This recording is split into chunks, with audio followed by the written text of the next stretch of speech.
Hello! Where the fuck is the game? Come back! It took ages to get it to show up in the first place. Please don't go away. Hi! We're finishing Ghostpia today! I'm so excited! I'm really enjoying this. Hi, Farah! Welcome everyone! Yippee! The day I looked at her, then saw her, which sounds not Yuri full at all, and I thought I fixed my eyes, but apparently not. Okay. I think they're a bit better, at least. But hi! Hi, everyone! Yes, we are going to resume reading from chapter 5. Or episode 5. Hopefully everything is set up correctly. I've been waiting. In this empty town, always waiting. Let me adjust my mic, actually. Sorry. Waiting for that certain someone. Ancello has decided he really wants to join in on reading today. Hi, Lily! Hi! Hello! Waiting for that certain someone. I've got work today. I have to earn money. Money is an absolute necessity for any journey. But even without travel expenses, it's hard for ordinary citizens to survive. So, I work in order to prevent myself from doing something stupid, like dying of starvation as I wait. I work in an office in the corner of a government building that looks like a giant tombstone. It probably feels like a giant tombstone, too. As the noon bell rings, I leave the town hall under the pretense of taking a lunch break. As soon as I'm outside, I find a garbage can. Or maybe it's a plant pot. I'm not sure. Okay, I guess I'm waiting. Either way, there's an envelope attached to it, which I retrieve before heading back to town hall with a nonchalant look on my face. On the way back, I visit a seedy cafe that's definitely not to my taste. I simply chose this place because it's busy. This is where I meet him. He's an acquaintance of mine, and a regular at this cafe. We chat, closer than strangers, but not quite friends. I exist after a shit infection is still in pain, but it's chronic. So anyways, how are you? Oh no, I'm glad you're... Well, I hope you're feeling better. Good. I Amethyst. But I had a chest infection a few weeks ago. They are not fun. Any infection is not fun. Ugh. My return was inevitable. Whoa. I could have never seen it coming, Amethyst. His hobby is sketching landscapes, so he often shows me his sketchbook. I pick it up. The paper in the sketchbook is quite high quality, considering how all of the nation's resources are currently being funneled into the war effort. So this is a bit of background, I guess, huh? I flip through the pages and glance through them. Sometimes I give feedback if any sketches interest me. I return the sketchbook after casually slipping in the envelope I retrieved at noon between its pages. Nobody notices. The cafe's dim, and it reeks of alcohol. He pretends not to notice either as he takes the sketchbook back. Apparently, this is how revolutionaries or whatever operate in this country where political power is overly concentrated. Though it's not like I've got any interest at all in revolution. Well, I can't complain. Now it's UTI. They're basically chronic illness for me. I get them every so often, so that was fun. On a fuck ton of mess, though. Yeah. No, I've never had a UTI before. I've had all sorts of other infections. They're really not enjoyable. Just in general, it doesn't matter. I've had an ear infection. That was pretty shit. I get chest infections really frequently. Why are we talking about UTI? Lily was gone with the UTI. That's why we're talking about it. We're just catching up.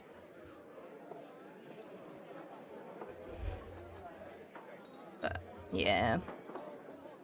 Are you sure you don't want to leave this town? I'm sure you could go anywhere you want. There's no need for you to share your destiny with a town like this. You've got the freedom, don't you? Because the foothole...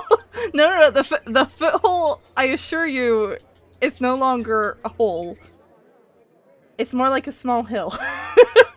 Because it's now a very three-dimensional scar. Yeah, bro, tell me your problem. I am a verified doctor. Are you verified on Twitter.com? Wow. That's a top level qualification right there. The man speaks. In my opinion, he seems to have way more freedom than I do. Oh.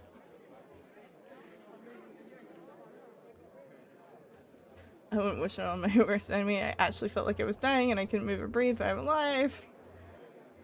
ETR literally scary because I experienced the pain before and it was not good. Foothill arc.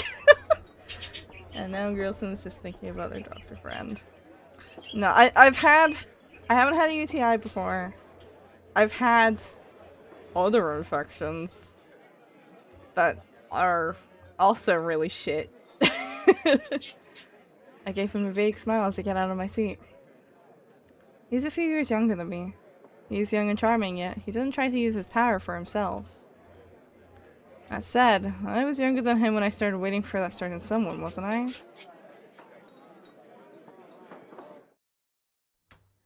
I have cancel? Are you supposed to be mac and cheese? Are you supposed to mac and cheese in the microwave for 20 minutes? No, I don't think you are. I think, based on my experience of burning a burger in the microwave within 10 minutes because I was sick and misread the packaging, I don't think mac and cheese go in microwave for 20 minutes. I don't think it do. And thus, another day comes to a close. I head back home. I couldn't read the instructions because the box is in Spanish. Oh, that's other infections they say mysteriously. Yeah. I'll leave it to you guys' imagination. I have a chronic illness and a bad immune system. Yeah, I kind of feel that. The salary is a pittance, so I'm learning slowly but surely. Don't worry about it. The ordinary days continue. Work. Break. Envelope. Even after I've gotten used to retrieving the envelope, I'm still too nervous to eat my bread. Infection had Kevin coming. Cafe, talk with him. He's been looking pale lately. About 5 when in the fridge and 11 when it's in the freezer. Oh, what, for mac and cheese? In the microwave? That sounds about right.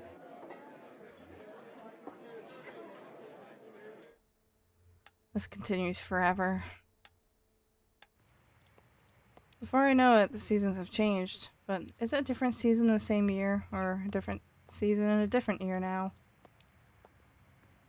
When I reach out to retrieve the envelope, someone grabs my hand. Cool. The secret police. I've never seen them before, but I recognize them immediately. Oh god. A gunshot. The secret police officer falls. It's him holding the gun. Not the person I'm waiting for, but him. As someone who only eats mac and cheese. I know my cheese really well. Oh, I see. I eat it occasionally. But it's usually like the box stuff. With the not real cheese. powdered, something akin to cheese, perhaps. Please do not take it out of context. I'm not.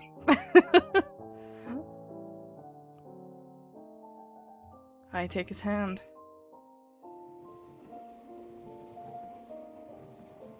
We jump onto a train and watch as the townscape fades into the distance. And then, a bomb drops. Onto the town where that certain someone was supposed to come home to. I let out a vague laugh. I'll put you in the background while I work on D&D homebrew stuff. Ooh, best of luck. I hope you come up with some cool stuff. Or make it work. Make the cool stuff work, I suppose. Either or both.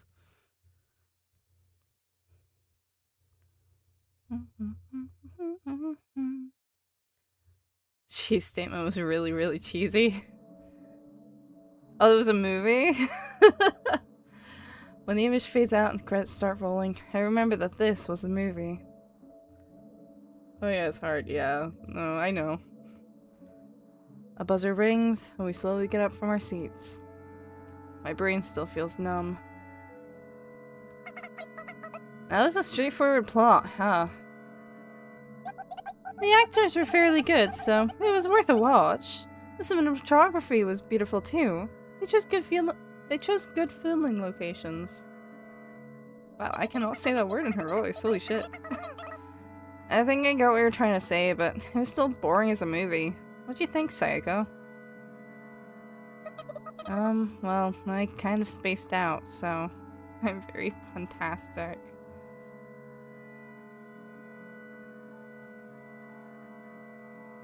Pun.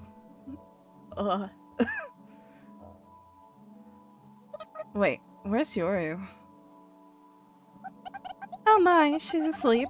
That girl. She must have just been that bored, and I agree with her. Oh, she's Saiko's wife! There she is! Asleep.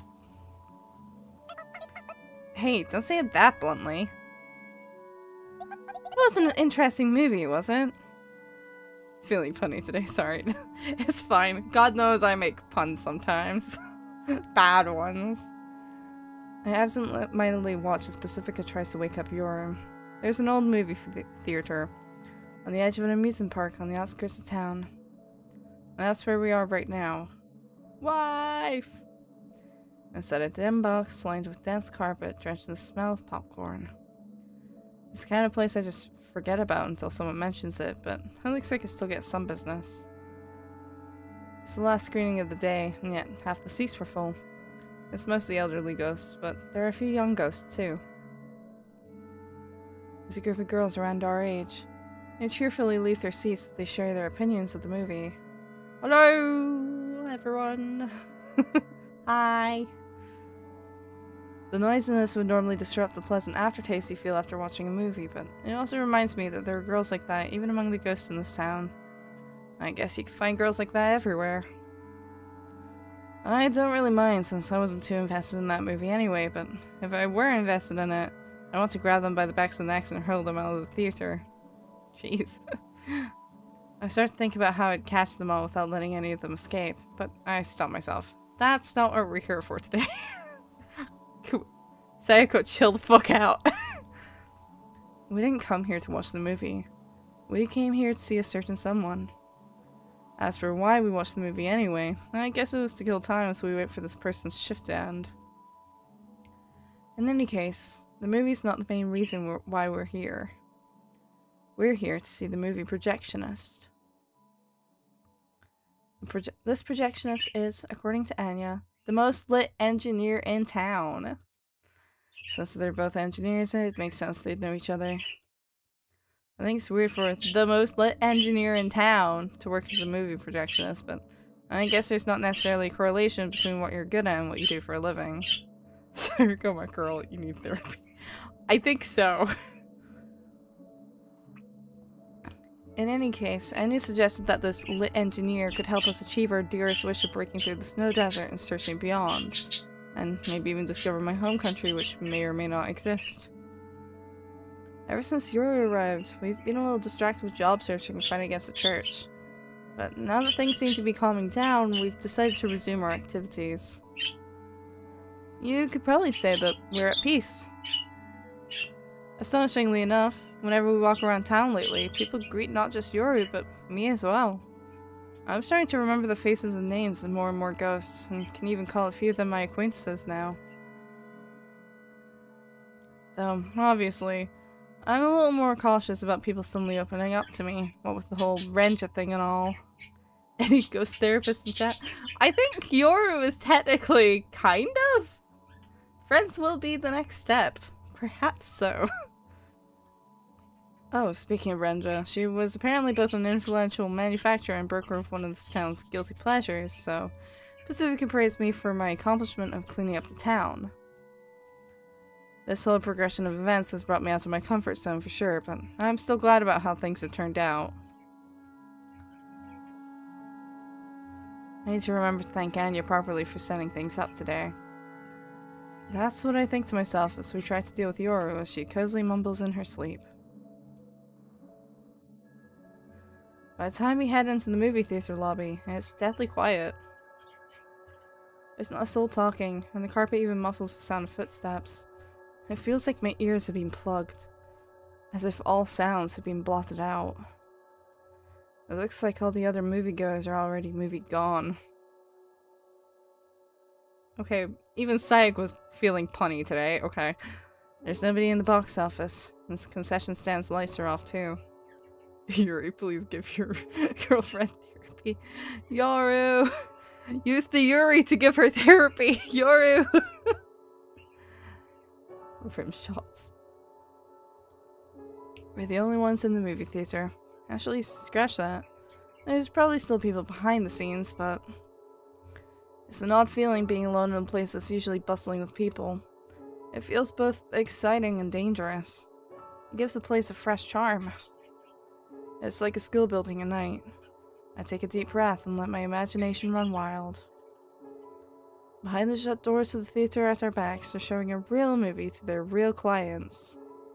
I love that one, so I go, I'm stealing it. Whenever we're not around, they do something real that we don't get to see. Our idea of common sense is a sham. The real world happens behind these walls while we go out about our days blissfully unaware. I feel my nose prick up as shivers rise up my spine. My palms break out into a cold sweat. I've been entranced by the charm of the movie theater. Sayako? Anya's voice snaps me back to my senses. We're gonna meet up at the rear entrance. That's where the employees leave from. Oh, okay, let's go. When we leave the lobby, I look over my shoulder one more time. Pacifica asks if I've forgotten anything, but I frantically shake my head. Why did I look back? Do I just like movie theaters? Do I have some sort of special memory at the movie theater?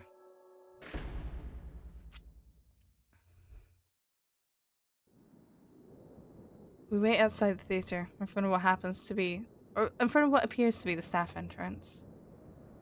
As we wait, the light shuts off on the movie theater's signboard, and employees start leaving at intervals.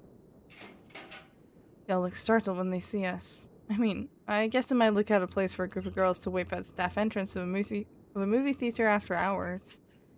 Each time a new ghost comes out the door, the three of us look at Anya. And each time, Anya wordlessly shakes her head. Sayako smiles. Is she okay? She's been smiling for a good bit. Movie sign. Is that the one? Nope. This must have happened at least 10 times. A smallish man appears from behind the door.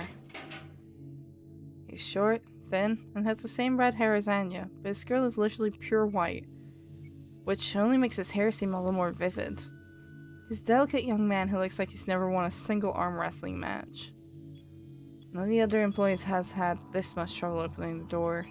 It makes it look like it's as heavy and sturdy as the door to a bank vault. It was quite a bit. When did she smile? She's been smiling since probably episode 2. On and off, obviously. I can't help but hope it's not him. I don't know what it is about him, but he just seems obnoxious. The three of us look at Anya at the same time. I can't speak for anyone else, but when I say something like, "It's not him, is it?" That's what I remember. She shared a bath with her best friend. Yeah, it's been throughout the episodes. Instead of answering us, Anya calls out to the man with a somewhat surprisingly cheerful voice. Yo, Alec! You're as huge as ever today. Maybe twice as big as yesterday. LOL, nice one. I am bigger than you, though. I can hear Pacifica taking a deep breath beside me. When I turn her way, I see her taking a step forward and speak up with a customer service smile plastered onto her face. Nice to meet you. You must be Alec. I'm Pacifica. We've heard all about you from Anya, so we came here to meet you. Thank you for sparing us your precious time after work. I brought you some sweets from my friend's store. They're delicious, so try some if you'd like. I can smell the sweet scent coming from the paper bag in Pacifica's hand from all the way over here. Yet, I might as well be pooping that bag the way Alec goes ugh and aw as he reluctantly picks it up. Yeah, he's obnoxious. I hope you find them to your liking, Alec. Ha ha ha ha. Alec lets out a dry laugh. I can tell his forehead's sweaty despite the frigid temperature. Alec trembles and mumbles as he talks. I've got a bad feeling about this. Your voice perfectly fits Pacifica, and I will be adding to my headcanon voices. Thank you. Lady Pacifica, I'm shocked you would call me my nickname upon our first meeting. You truly are a lady with the accomplishments of 10 and the connections of 100. I'm the kind of guy who's shocked when a stranger calls me a nickname, but it doesn't even faze you, huh? That's amazing. Pacifica lets out a groan. Alec is short for Alexi. That's his name. I guess I should have made that clear, huh? Awkward silence. Everyone present is uncomfortable. Nice to meet you, Mr. Alexi. You can call me Yoru. And that's Sayako over there. She's a ninja. Oh, and I'm the doctor of the psychiatry stand. My hobby is doing this and that with Sayako. What'd you like to do, Mr. Alexi? I've heard the rumors, Doc. It's probably obvious to you that my mental state is in shambles, but please don't get on my case. I can't be healed. And as for hobbies, I've got none. I'm just a boring man. Yuri shrieks. I hear you excel at engineering. Isn't that right, Anya? This guy's a genius. I guarantee it. That's a lie. There's tons of randos out there as good as me. I'm just the closest one within your reach. Right, Anya? Whenever I look at this Alexi guy, I get a strange, irritable feeling. Yeah, the way he speaks is obnoxious, but somehow even his looks are the visual equivalent of nails on a chalkboard. Even those watching from the screen are uncomfortable in what's this and that wife moment. Oh, you know, doing this and that. Psycho, this guy seems like he's in serious need of some counseling. I completely agree with you. Yuri deals with a lot of patients like this. They all look older than their age, but act younger than their age. And the distance between their appearances and their behavior irritates everyone around them. These people fuss over even the most trivial of mistakes, and even if you do something good for them, they don't appreciate it. In fact, they even find some way to berate you. They can't control their own nature, so the ones that come to Yuri for help are the ones that at least recognize that they can't control themselves. When I see them, it makes me wonder if I'm like that too. I mean, they don't even notice their own accursed disposition. They don't understand themselves. If you're lucky, you might find one who thinks something's weird about themselves, but that's it. In other words, I might be like them and just not know it. That would suck. I wouldn't want others to think of me like that. Even thinking like this makes me feel like I'm putting myself a step above them. Even thinking about thinking like that feels disgusting. I'm just not good with these sorts of people. I haven't even spoken a word to him. Damn it, it always ends up like this. I'm always disgusted whenever I talk. I'm trying to be a nice guy here, but I just don't get it. This sucks. Damn it, let's just get to business already. Say, why don't we go to a cafe to talk, instead of talking outside? Nah, I'm good. No attack like me would disintegrate in a cafe. I feel like I should be, like, doing the stereotypical attack voice, but... it also feels a bit much. Otaku. That's another archaic word he's used. It refers to someone who would rather be alone with machines, games, or comics than interact with other people. He does look like a nerd. And he seems like he's probably a nerd. The term otaku originated in my home country, but it's not a race or a clan or anything. It's an ideology. I suppose you could say that otaku are people of culture. In that case, fine. Let's talk here. I heard you can help us. That's right, Lexi. I'm sure we've talked about this before, but I want your expert advice to help us reach a breakthrough that I can't reach with my skill alone. You'd ask for help from a smelly otaku like me? I'm flattered. It might be hard to believe, but I want to help you ladies out. If I can, that is. An evil nerd? Or an okay nerd who knows? Redhead, Japanese? No, he's not Japanese. Sayako is Japanese. I think Sayako is the only one who's Japanese. But he's just using the word otaku. Because he's a fucking nerd.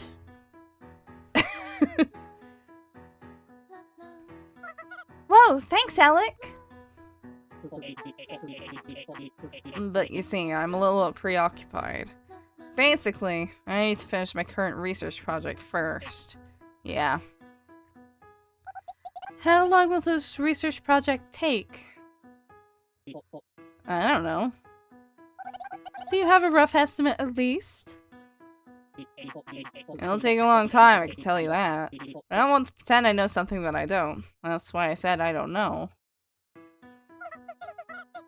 You can't hurry it up just a teensy bit?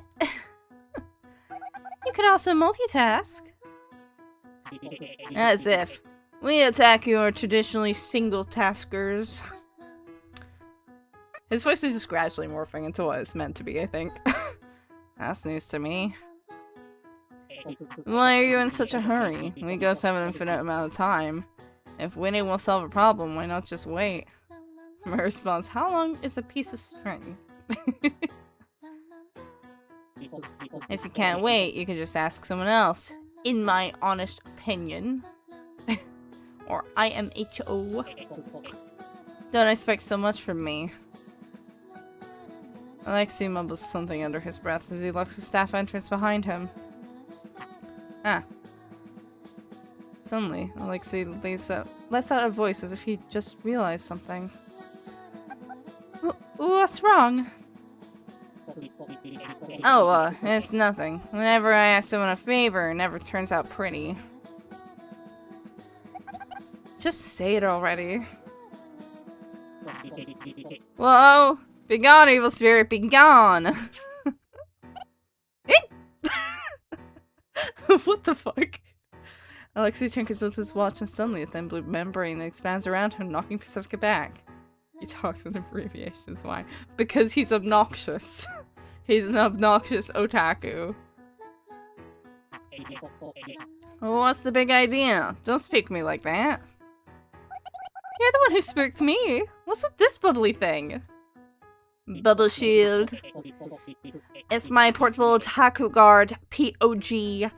Serves you right, you won't find this much strength of this small size anywhere else. Your whispers, this is starting to get kind of exciting. Evil nerd. I nod back. I can certainly see why Anya places so much confidence in Alexei's engineering skill. That's what I think to myself as yours secretly gets pumped up. She does have a taste for weird things after all. Shut it off this instant! No, you'll just get mad at me. How can you tell I'll get mad?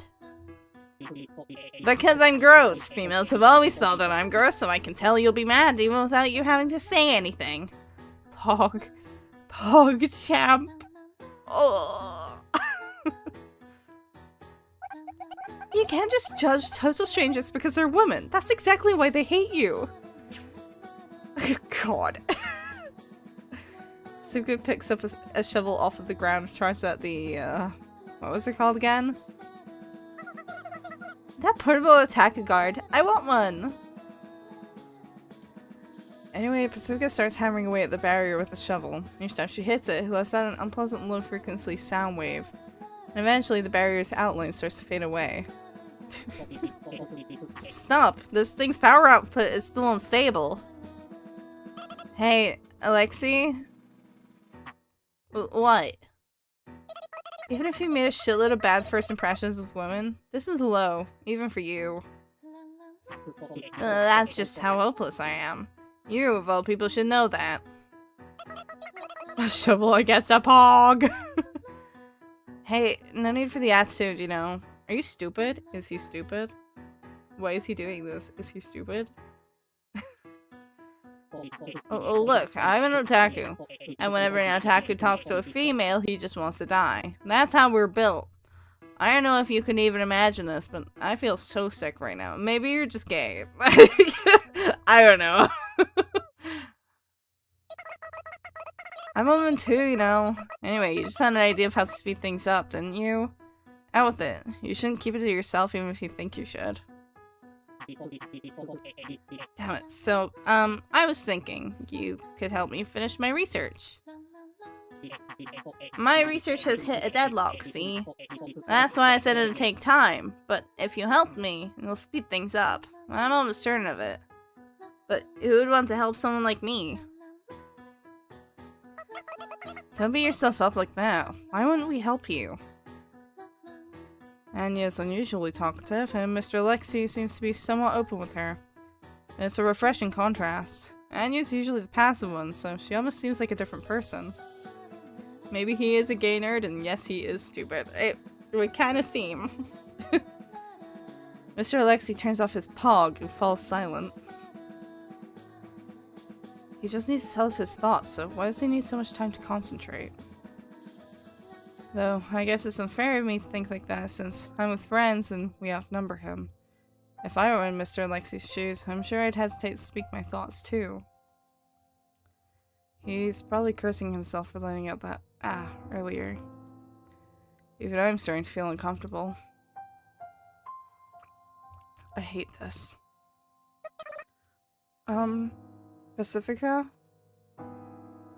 It's not until I say that I realize I had even opened my mouth. The words just start flowing out by themselves. That's not poggers, dude. That's not very poggers of you. You can't be a PogChamp with this attitude. We can just let Mr. Alexei think things through and get his answer on a later date, can't we? I see, says Pazuka as she folds her arms in consideration. I'm sorry, Anya, but can you ask him again tomorrow or some other day? Oh, I don't mind. If Anya's going, then I've got no objections. We chat a bit more for a while until we settle on Anya coming back at the same time tomorrow to hear his answer. Phew, I'm not used to this sort of stuff. It particularly pains my heart to make Anya ask for me. Okay, that'll be it for today. Thank you for giving us some of your time after work. And with that, I turn around to take a step back towards town. Hey, wait. Oh, what is it? If you have more to say... Mr. Alexei firmly interrupts the fed-up Pacifica. Not you. The ninja. Can I help you? Were you trying to patronize me? No. When I turn around, Mr. Alexei takes a step towards me. Sensing the unrest in the air, Anya clicks her tongue. Not at all. When people patronize me like that, it just makes me feel all the more ridiculed. I think so too, which is why I'm not trying to look out for you. I'm just cold and want to go home. You're just saying that as an excuse so that your friends will praise you later and you can feel good about yourself, aren't you? That disgusts me. Mr. Alexei's face is fully flushed. He's taking heavy breaths in and out, wheezing hard. Look at this. The Chad Sayoko versus the Chud. The Chud Alexei. He is kind of asking for a face punch. Well, I think realistically he's asking to be flipped. Your next line is, I totally get how you feel, isn't it? Yeah, I do get how you feel. I also kind of get why you get aggressive about it too. It's exactly because I get that I shouldn't say I get it. I get it. Came back to see the Chud. I mean, look at this guy. Look at him. So if we flip things around, you're saying that you get how I feel then, right? Please stop. You think you know anything about me? Disgusting. Oh. Imagine if she flipped him like what she did on the prosecutor. Like the cop with the old man. Mr. Alexei lets out a weird sort of groan, but he's smiling. Savage AF? I don't know what savage AF means, but Alexei chuckles after he says it. You don't have many friends, do you? Maybe not. Anyone without many friends is a friend in my book. Okay. Loner to loner communication, I guess. What? Kill him! Well, that's my personal theory. Fine, I'll show you the goods. Come with me to my lab. This time, Mr. Alexei turns his back to us and trots off. His shoulders shiver, and after a few steps, he stumbles. Yuri gives me a smile and a thumbs up. That guy's a pain. I agree with Pacifica's grumble in the silence of my heart, as Anya helps Mr. Alexei get up and we follow behind. Okay. Interesting. This is probably the longest opening chapter when OP starts. Ah, yeah. I guess so.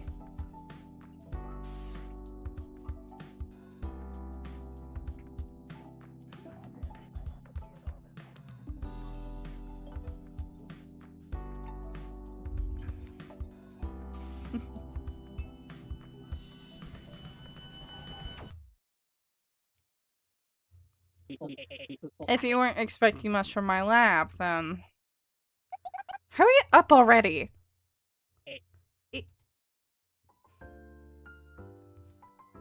We're standing in front of Mr. Alexei's house.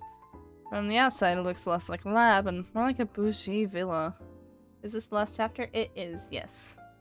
At least for season 1, until whenever season 2 comes out. Since it's located close to the amusement park, perhaps it was indeed originally meant to be an expensive vacation home. But, fine. Never mind. Mr. Alexei almost looks tearful as he holds his hand out to the needlessly huge keyhole. The moment I wonder if he left his door unlocked, I hear an electronic sound followed by the thunk of a heavy lock turning. Whoa, is that a biometric lock? Nah, you can't trust something as easily fakeable as vein recognition. Simple is best, so I just implanted a chip in my hand. And it's pretty convenient. It's a nice looking house. Imagine being this somewhere without neighbors. Honestly, yeah, it's a pretty decent looking house. I've never forgotten my hand at work, and you can't exactly steal a limb without lopping it off. You hear that? Alec is a genius, right? I don't know. I've seen multiple people who actually do have, like, the... What are they? RFID chips? I think they are? I think that's what they are. They're basically NFC chips. But I don't know. I've seen multiple people who've done that, like, for their work card, basically. He's treading a fine line, though. I think I saw someone who, like, put their card on it or something, or just, like, their website. So instead of a business card, they're just like, just scan your phone on my hand. It's a bit like a, what? I mean, okay, I guess.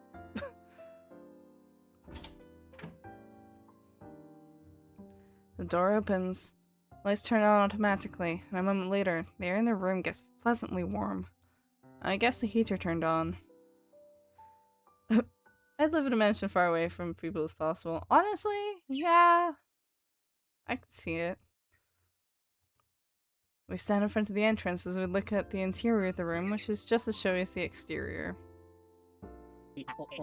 This way. Sorry about the mess. What mess? This place is so clean and stylish you'd expect a gentle housewife and boisterous children to come out and greet the man of the house. It's such a stark contrast to the image of the homeowner.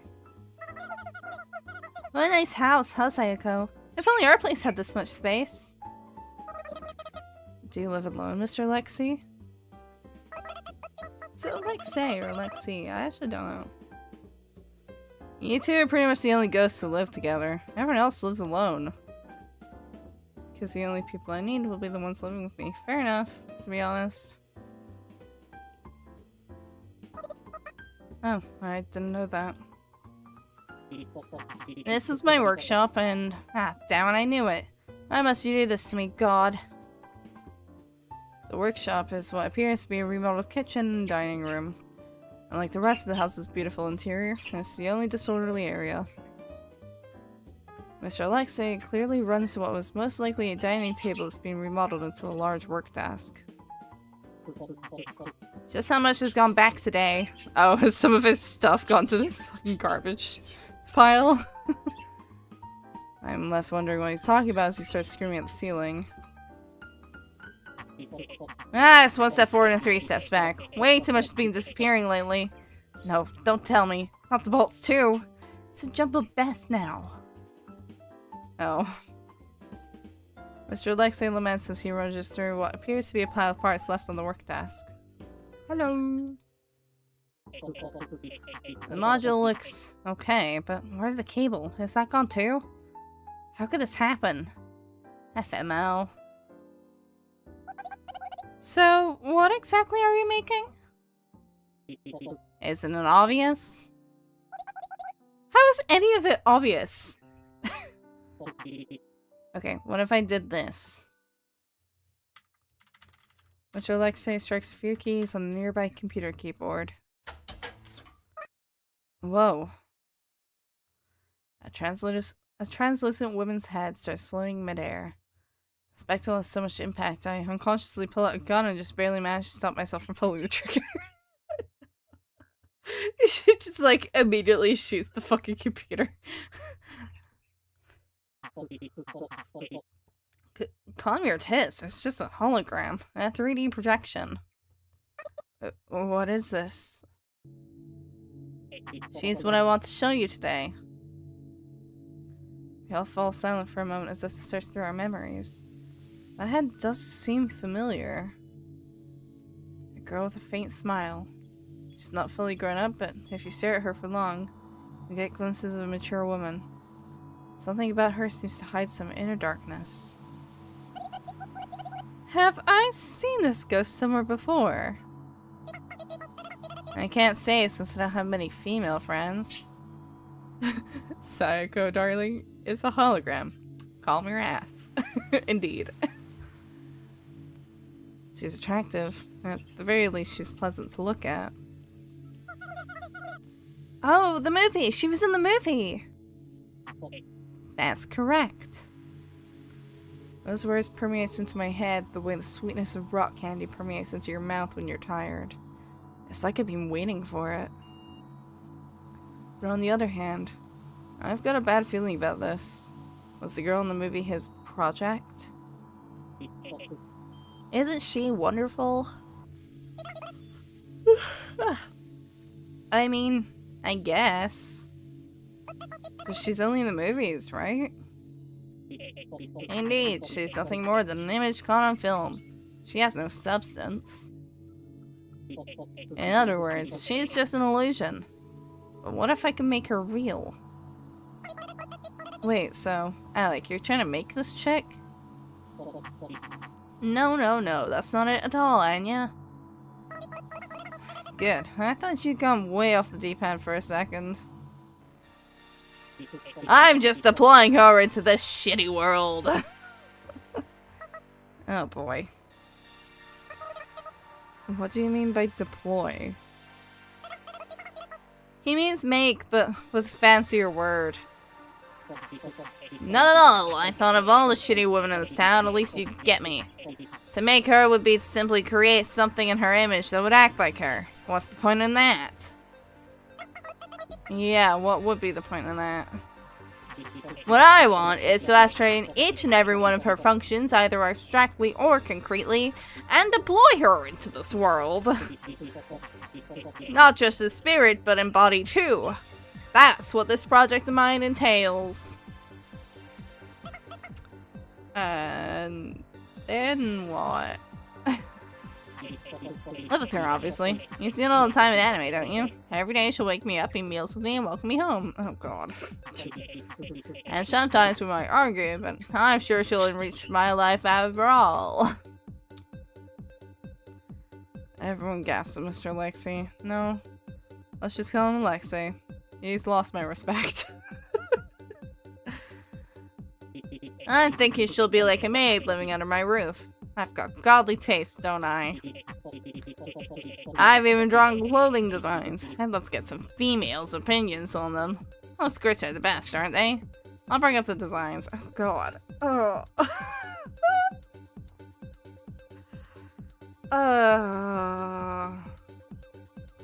Yeah, he's one of those nerds, huh?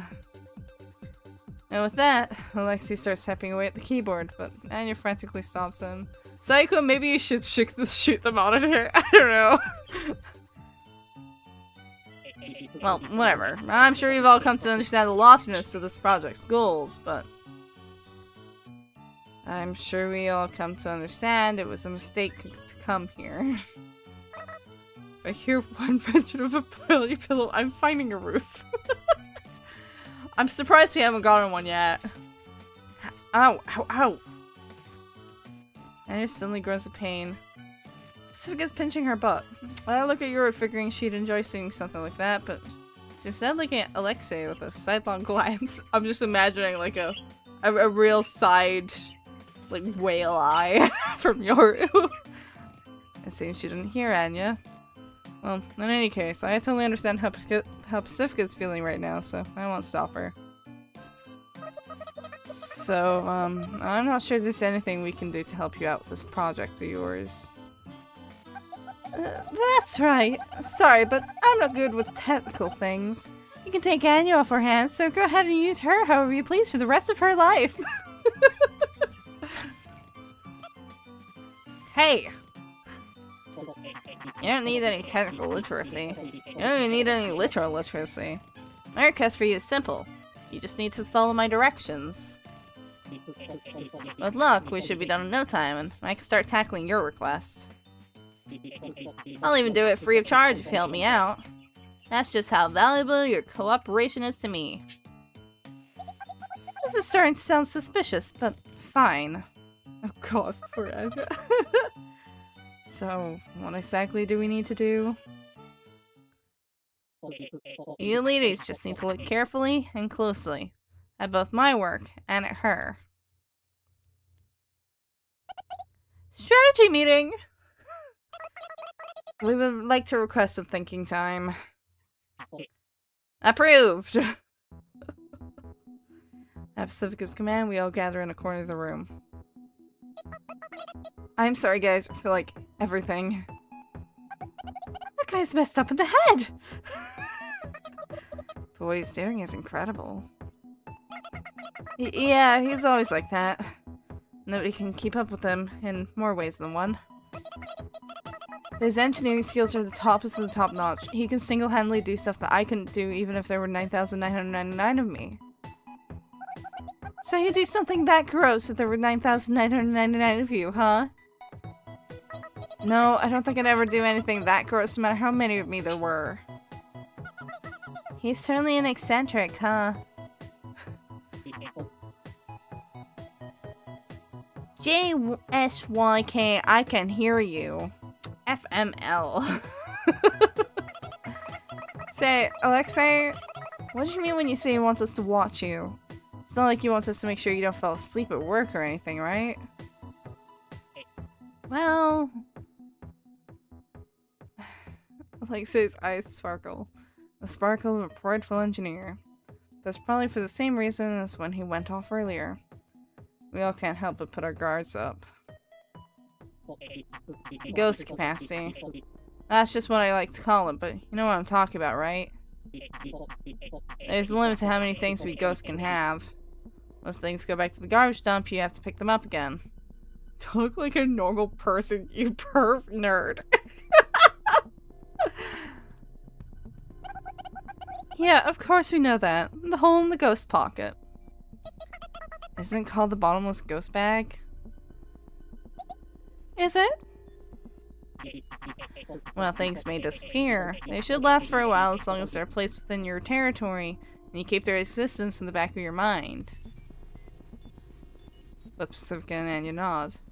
I nod too, due to peer pressure, before realizing, oh yeah, that's right. With the exception of the bare minimum, my belongings quickly disappear too. Alexei makes it sound like you're guaranteed a certain extent of possessions, but it feels a little different in my experience. I think the reason these things feel more natural to me lately is not that now that yours moved in, we share our belongings. Also, now that I've figured out gunshot wounds and other injuries count as belongings, I actually be finding it pretty convenient sometimes. I've never paid any special attention to it before either. Never. Ever. Not even once. At this point, everyone's thinking, rescue us. Yeah, I think so. However... Pacifica lets out an agonized groan with Alexei's screeches mid-speech. She's too detailed. The sheer volume of information necessary to imitate God's creation of man is far too much for our ghostly bodies, it seems.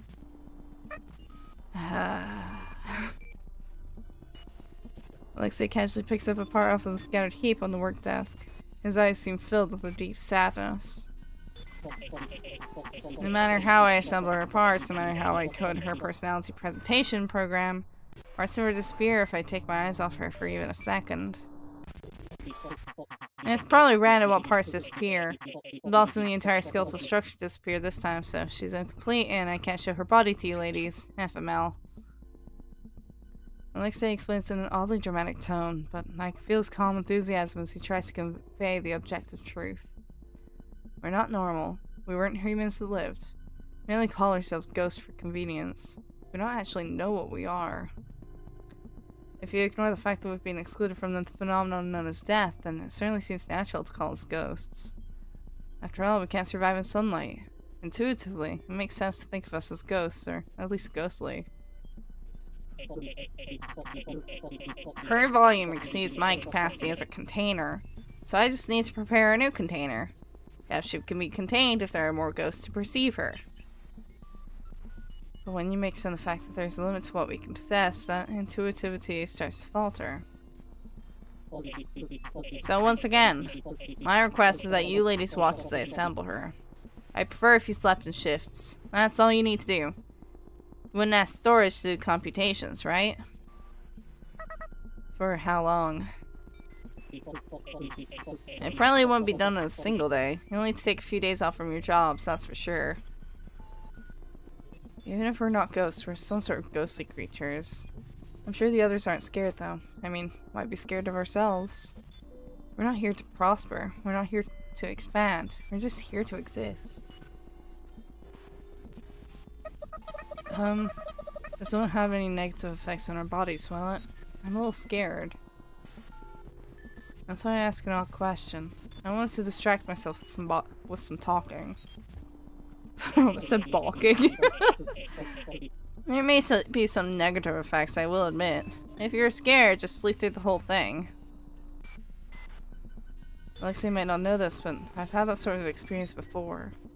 I do feel that it's somewhat difficult to acknowledge new things, but there's no point telling him right now. Hi!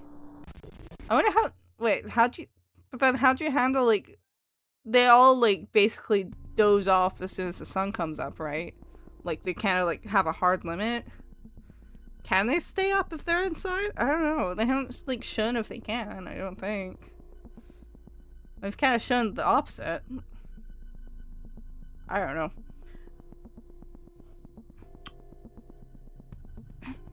That's not what Psycho's saying. She's not scared of working with you. She's scared of you. She's looking for a reason to decline. I'm just telling the truth as close as I see it. Even when you're telling the truth, the tone, attitude, and syntax you use to tell it make all the difference, you know? You must have failed your public speaking classes. Just hearing the phrase public speaking classes feels like a punch to the gut. I'll do it. I don't know if I can do it well, but there's no harm in trying. Oh, you will? I'm in too. You've definitely gone off the deep end this time, Alec, but as a lowly engineer, I'm intrigued. See now? My presentation was flawless. Yes, flawless. These girls are just softies. I wouldn't pat myself on the back for that presentation if I were you. Anyway, since Anya trusts you, I intend to trust you too. But I don't trust you enough to take time off of work. Sorry, my phone kicked me off stream and I got distracted. You're fine, don't worry. Pacifica's talking to Alexei, but it sounds like she's actually directing those words to us. Someone needs to watch for danger outside while these girls are preoccupied. We also don't know if the church will try to pull something either. It seems like Pacifica is acting nonchalant to melt away my looming anxiety of being separated from her. Or maybe she isn't, and the world doesn't revolve around me. That'd be embarrassing. Thank you. Don't worry about it. We're just dividing the roles. Well, Yuri, looks like it's the three of us. I'm not in. Oh, okay. That's unexpected. Okay, for now we'll have to put out notices that you'll be on break from...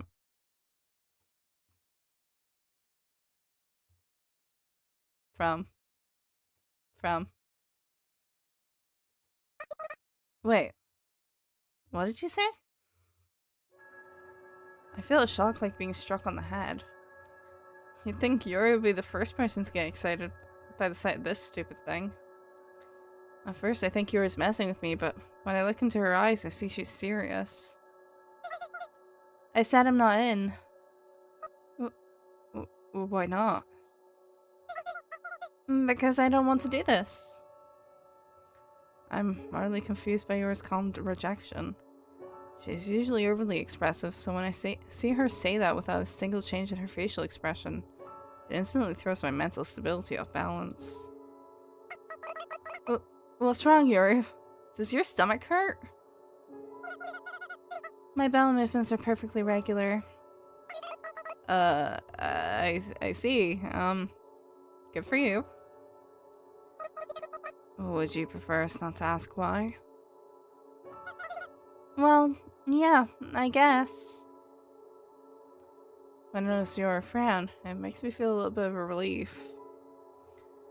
And that's because it lets me know that she's not making this decision lightly, and she does feel at least a little guilty. I know it's not healthy to be happy about your feeling guilty, but I need to accept the fact that I'm the mean sort of person who would feel good about something like that. I think it'd be dangerous to set up shop by yourself. True. If you're not going to be around, then I'll take a break off of work. If you're gonna take a break, then why not stay here with me? No, I don't want to. Sorry. Yuri makes that face she makes every now and then. No, it's okay. It's your decision, Yoru. I love how Saiko cares her wife. She seems so, like, caught off guard about it, though. And Yoru? I'm not good with these sorts of situations. I really should press her some more. So, what'll it be? Sayako and Anya will stand watch. Miura and I will pass. According to my calculations, 2 should be plenty. That's a deal. And thus, Anya and I end up helping the strange man named Alexei with his challenge. Sayako? Good luck. Thanks. Are they breaking up? No. I think Yuri just simply doesn't want to do it. Or rather, I think Yuri doesn't want to do it. It was a lump of anxiety lodged in my chest. I never pretended to know everything about her, but this still comes as a bit of an unpleasant surprise. Alexei truly is skilled at engineering, which is why I think he can help us further our goals once this is done. I'm also interested in Alexei's insights about ghosts. There's so much I'd like to ask him when we've got the time. At least that's what I keep telling myself as I try to find a way to justify my decision to take on this job. But the fact that I have to look for justification is proof in and of itself that I am unsure about this after all. I meet up with Anya at the same old plaza, with the same old sights. Minus our psychiatry stand. After all, we're closing up shop for the duration of my time at Alexei's. Yo, wait, Psycho. Where's your luggage? Does she have any? And he asks as she carries a big bag. In my coat pockets, I've got a handkerchief and a gun. The bullets disappeared, so I'll have to make up for it by aiming real good. Oh, good luck with that. Wait, shouldn't you at least bring a change of clothes and a towel? I've been thinking. Huh? Is it really necessary to shower and change clothes? You're starting to sound like you're talking poop so that you have standards when it comes to hygiene. You think so? Good thing Pacifica's not around. She'd be all like bargle gargle. Bargle gargle. Yeah, bargle gargle. Okay. We talk as we walk. It feels weird since I'd usually be working around this time. It's like going to a hospital instead of school when you're sick. It's especially weird since I only started working just recently. I guess I've adapted to working life before I knew it. It's probably a gradual day-by-day process. I recall my conversation with Alexei. I can feel my face heat up as I do so. Why did I act so proactively? I couldn't bear watching him. I wanted to do something to help, but was that just because I thought I was in a position to help? Help? Me, of all people? With my social standing? I think those thoughts to myself as we approached the amusement park. We were here late last time, but it's operating hours right now, so there's cheerful music playing with decorative lights shining in the night sky. It's kind of extravagant by this town's standards. Anya, have you ever been to the amusement park? I ask. I've never been there myself. At least, I don't think I have. Well, I've been there a number of times, but I didn't have much fun, though. Why not? The amusement park itself is fine, but the problem is the customers. Do they have bad manners? Hello there! Well, it just feels like they're at the amusement park more to look like they're enjoying themselves rather than to actually enjoy themselves. And that's how it feels? Sends shivers down my spine. Shivers. Shivers in my timbers. I see. I think I get you. It must be annoying to be surrounded by people like that, huh? It just feels like people like them look down at people like me. I don't want to be in the same place as them, you know? Anya speaks bitterly. I never really thought about it, but I guess that sort of vague social hierarchy exists in this town too. Maybe as a foreigner, I'm just excluded from that pyramid entirely. Sorry if I asked something I shouldn't have. No, it's fine. Anyway, those people don't make sense when they talk. They're so damn boring. But I'm sure they find me so damn boring too. Annie gets her head back in the game and reaches her bag that starts to slip off her shoulder. I'm not good with that whole female bonding thing, like going to the bathrooms in groups and gossiping and stuff. Girls who can't get into that sort of stuff end up with no choice but to join groups of guys, don't they? I respond with a vague, I love the backgrounds. They are really nice looking. All the backgrounds are so pretty in this game. And it's been a long time, I think, since the last time we've talked about interhuman, or rather, interghost relations. It makes my heart start to clench. I suppose we can only really talk about this sort of thing when it's just the two of us. Anya and I keep talking about somewhat complicated topics as we walk down the path. I'm so glad we can walk together like this. When you join a group of guys and you have to deal with romance and all that poop, so it'd be even poopier. I'm so glad I've got you girls. And he says that with a smile. It's a somewhat awkward, forced smile, but it's kind of cute in its own way.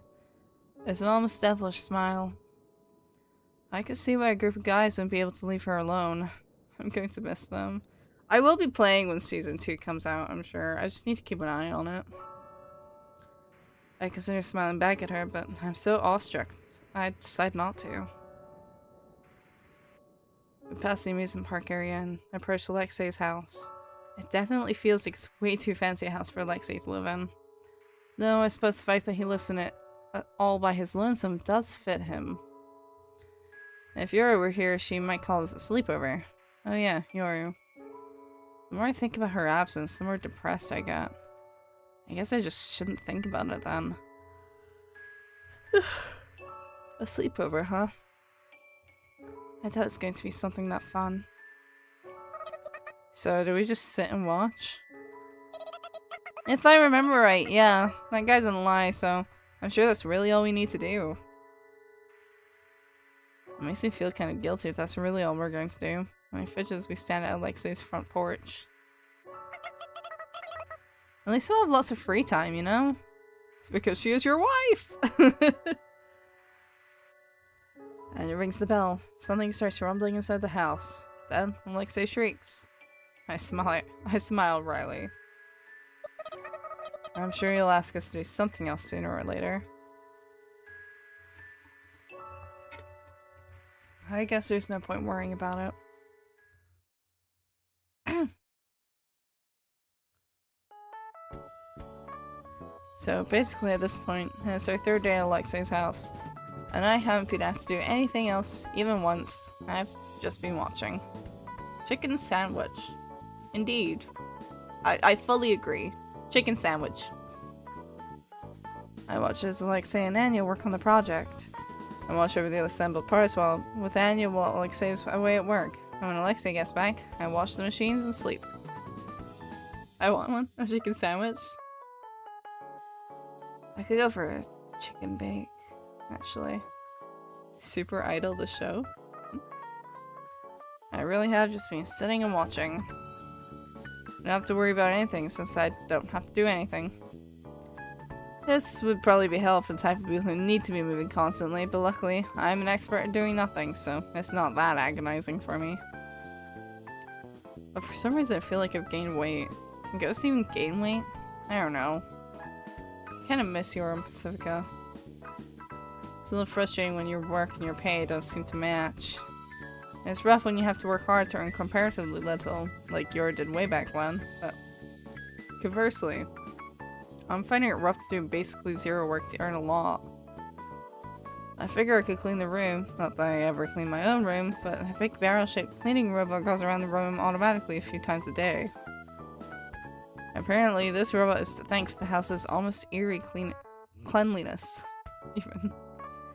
It's not like Alexei's secretly a neat freak who obsessively cleans his house. For some reason, that's a relief. I'm really hungry. If I eat, I feel sick. Ow. Eat something salty. Or like with vinegar. That that tends to work. I don't know. At least I find that works for my motion sickness if I'm feeling nauseous. The salt or vinegar tends to like counteract the nausea for some reason. I did, I'm fine, it will pass. Okay. This cleaning robot is pretty well built. Using some mysterious technology, it hovers a little bit off of the ground as it sucks up dust with a whirring motor sound. For bigger messes, like when Anya spilled her sugary coffee on the kitchen floor, some even got on her clothes, so she had to change out. The robot extends a mysterious arm to mop everything up. I think that was just before bedtime the day before yesterday. As I watched the machine smoothly pick up trash, I remember, I want one for our place. And he comes out of the shower drying her hair with a towel. And it seems like she heard me, so she starts talking about the origins of that machine. Ate lunch, snacked with chocolate, felt fine. Ate dinner, felt a bit mad, but yeah, fair enough. As long as you're eating. Alexei and I made this thing together due to an annoying customer request that had to be made from the ground up, so Alexei asked for my help. It was mostly Alexei's work and I just helped. Contrary to her self-derisive words, Anya sounds pretty proud of herself as she talks about the cleaning robot's features. That incredibly powerful armored vehicle we tried to leave town in. Apparently, this cleaning robot uses the same power source. So, unlike a battery-operated machine, there's no need to charge it, and it's more powerful too. So, could this thing explode? Maybe if I had made it, but while Alexei's amazing at hardware, he's actually a software guy. The software meshes perfectly with the hardware specifications and has complete control over the generator's current state. Software refers to programming, hardware refers to mechanics, right? Oh, yeah, I'm kinda gross, aren't I? I just blab on and on about technical jargon, like an otaku. You're normal, Anya. No, even better than normal. Anya smiles gently at my words. It almost feels like it's not even Anya I'm looking at. If only. Thanks. Is it because of her flat white hair? Her dressing gown? Wait, what was I just saying? If you want to feel better, you need to listen to Jeff Wayne's musical version of The War of the World. Recalling memories is a good way to kill time. You could try to see how many details you remember. Any ambiguous parts can be supplemented with extrapolating what you remember from adjacent memories. Oh right, I'm pretty sure. Hell yeah! Yahoo! My memory recollection is suddenly drowned out by some strange voices. What happened? Oh, take a look! Look at it! Before I know it, the pile of parts on the desk has become what appears to be an anatomical model of a skeleton. This is probably her skeleton, I guess. The right arm is the only portion that has parts with some flesh on it. Probably not actual flesh. The exposed metal bones of the fingers slowly clench into a fist and open again. Repeats the cycle a few times. It's moving, huh? Oh, what a beautiful rock and paper. That sure is, something. It's not just that it's moving. It's that it hasn't ever been this complete before. The skeleton usually falls apart before I can assemble it, and the nerve connections get severed before I notice it. My hypothesis was correct. Thank you. Thank you so much. What about the internal software? That's going by favorably too. There's no missing data so far. I don't know what'll happen once I increase the volume of the data. But that shouldn't be too much of a problem now that we've established a solution to the problem that's been plaguing me this whole time. Why is there a clanker? He's an otaku that is building a robot of a woman from a movie. Yeah. And we've been reluctantly helping him. That was the most crucial aspect of the whole project. I'm happy I could be useful. You weren't just useful, you were a lifesaver. Alexei starts rolling on the floor laughing. I always tell him not to do that since the floor is dirty, but I stopped myself. The floor in this place is freakishly clean after all. Mr. Alexei? What, you want to give it a try too? No, not that. I was just wondering about this thing. She's not a thing. Sorry, why are you trying to make her? Because I can. No, wait, let me put my thoughts in order. Oh, no, you don't have to think so seriously about it. I'm thinking, don't talk to me. Oh, come on. Why do I have to feel this wretched? I look to Anya for help. Anya sticks her thumb up and makes a cunning gesture across her throat with it. I smile wryly. Thank goodness. It looks like I've got the right idea, and thus... So why are you trying to make her? Because I'm curious to know if God will allow me my desire. God, you're talking like a member of the church. He's a believer. Huh, he is? He's got some differing opinions compared to the priest, though, so I guess he's more of a heretic. You could say that. Every scientist is like a sort of clergyman who wants to get closer to God's wisdom. That's what I think, at least. I thought it was common sense that people like Alexei would be realists who don't believe in God, so I'm a little confused. It's the Tower of Babel.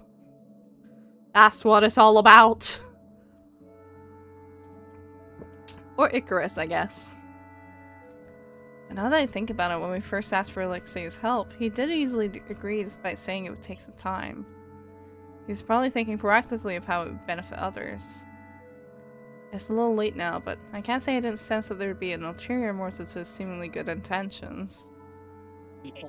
Since God made us in His image, I'm curious if He will allow us to create something in our image. Honestly, I had my doubts, but that's changed now that we're here. I thought I'd reached a dead end, but I was wrong. This was a trial to see if I could climb the barrier. Alexei stands in front of his computer and presses a button. She stops clenching and opening her fist. What I'm trying to implement is a perfect artificial intelligence that copies the mechanisms of the brain. A self-conscious reproduction of us that won't control the population or hijack missile interception systems, and is neither dumber nor smarter than us. If every part of the copy works properly, this being you will have true consciousness. And while I don't even want to think about it, if she suddenly gets struck by a car, she'll be torn apart, and that consciousness of hers will be lost for all eternity. Does this idea remind you of anything? A hit and run. That's not what I meant. Then what do you mean? Death. Death. A chill breeze blows underfoot. No, wait, we're indoors, so it's probably just my imagination. As soon as I process that word, my spine shudders and I start finding it hard to stand. An eternal, weightless sleep. Ignoring the final destination of the soul, the body decays, and those left behind can do nothing but remember the departed. Now what does that sound like? You mean... Yes, just like a human being. Our blueprint. Our origin. The ones that lived, died, and became memories. Those who YOLO'd. Can we, who have been removed from death, create death? Alexei's voice trembles. Just how much does this guy believe in God, and just how aware is he that what he's doing is highly blasphemous? If my creation is self-awareness, does being aware of itself count as being perceived, and thus it can exist indefinitely without a third-person observer? Yeah, I was a little curious if we had to keep watching even after she was complete. True, a consciousness that only exists if it's constantly observed sounds like a hassle. I'd feel sorry for the owner of that consciousness. If she has a consciousness, she can possess her own objects. So if I can successfully mass-produce her, it can be used as a town storage system for resources, knowledge, culture, and everything else you can give them, enabling major expansion of the town. Whoa. Assuming God will permit it, that is. We're here thinking about things because, of course, there's doubt that God will permit it. Are you aware of the theory that God has banished us into the night as punishment for our sins? Have you accepted Jesus as your personal Lord and Savior? God. For our sins? What sins? That's just what the church says, Psycho. Lots of people have differing opinions. Some of them are kind of interesting, too. One time, a customer came in wanting a chainsaw repaired, and as the boss works, the customer said that this town is a prison. A prison? Yeah, the prisoners here are all nefarious scoundrels who can't be placed in ordinary cells, so They're hypnotized into thinking that they're ghosts living in the snowy town who can't be awake in the day. That yellow car reminds me of the tiger tooth tank in camouflage. No, I haven't. Probably for the best.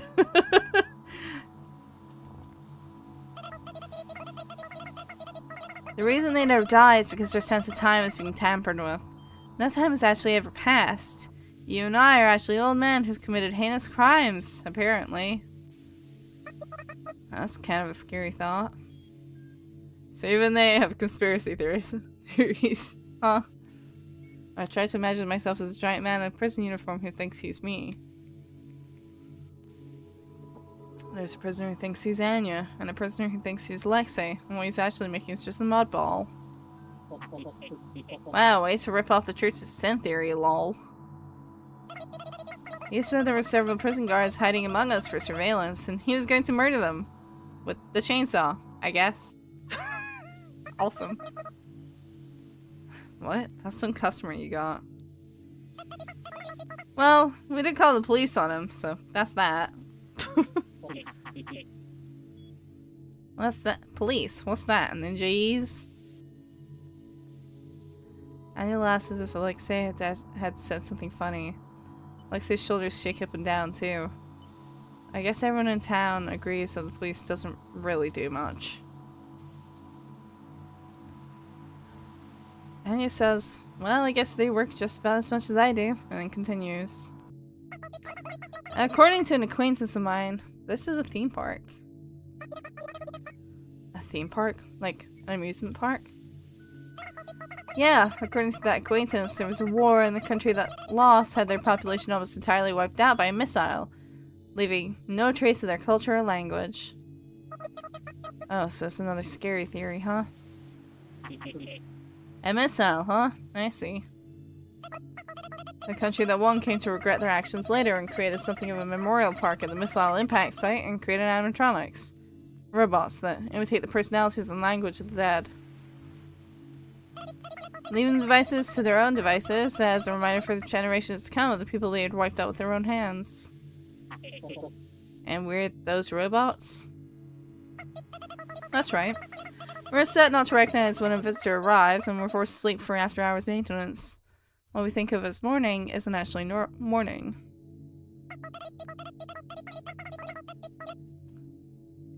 And so, the weird lists of names written on the missiles meant as a memorial to the victims who died. The prisoners in my imagination turn into robots. I imagine Alexei with exposed, somewhat rusty metallic joints. As we talk, there are kids on a social studies field trip watching us, anti-war pamphlets in hand. There must be some sort of real-time automatic translator translating our words, and the kids just go, huh, as they listen, not quite understanding what we're talking about. We keep talking under the mistaken impression of having been granted our own consciousness. That's the kind of thought that keeps you up at night. Like, maybe people can hear my thoughts. That kind of thought. A paranoid fear that you can't prove either right or wrong. Whoever thought of that must be amazing. Actually, I'm the one who thought of it. Amazing! You might think I sound like that chainsaw man I mentioned, but it's a pretty solid theory, don't you think? Oh. I even tried to address why we have to sleep in the morning and why certain things go back to their original state. I guess sip, and stretch. I'll do the stretch first, though, this time.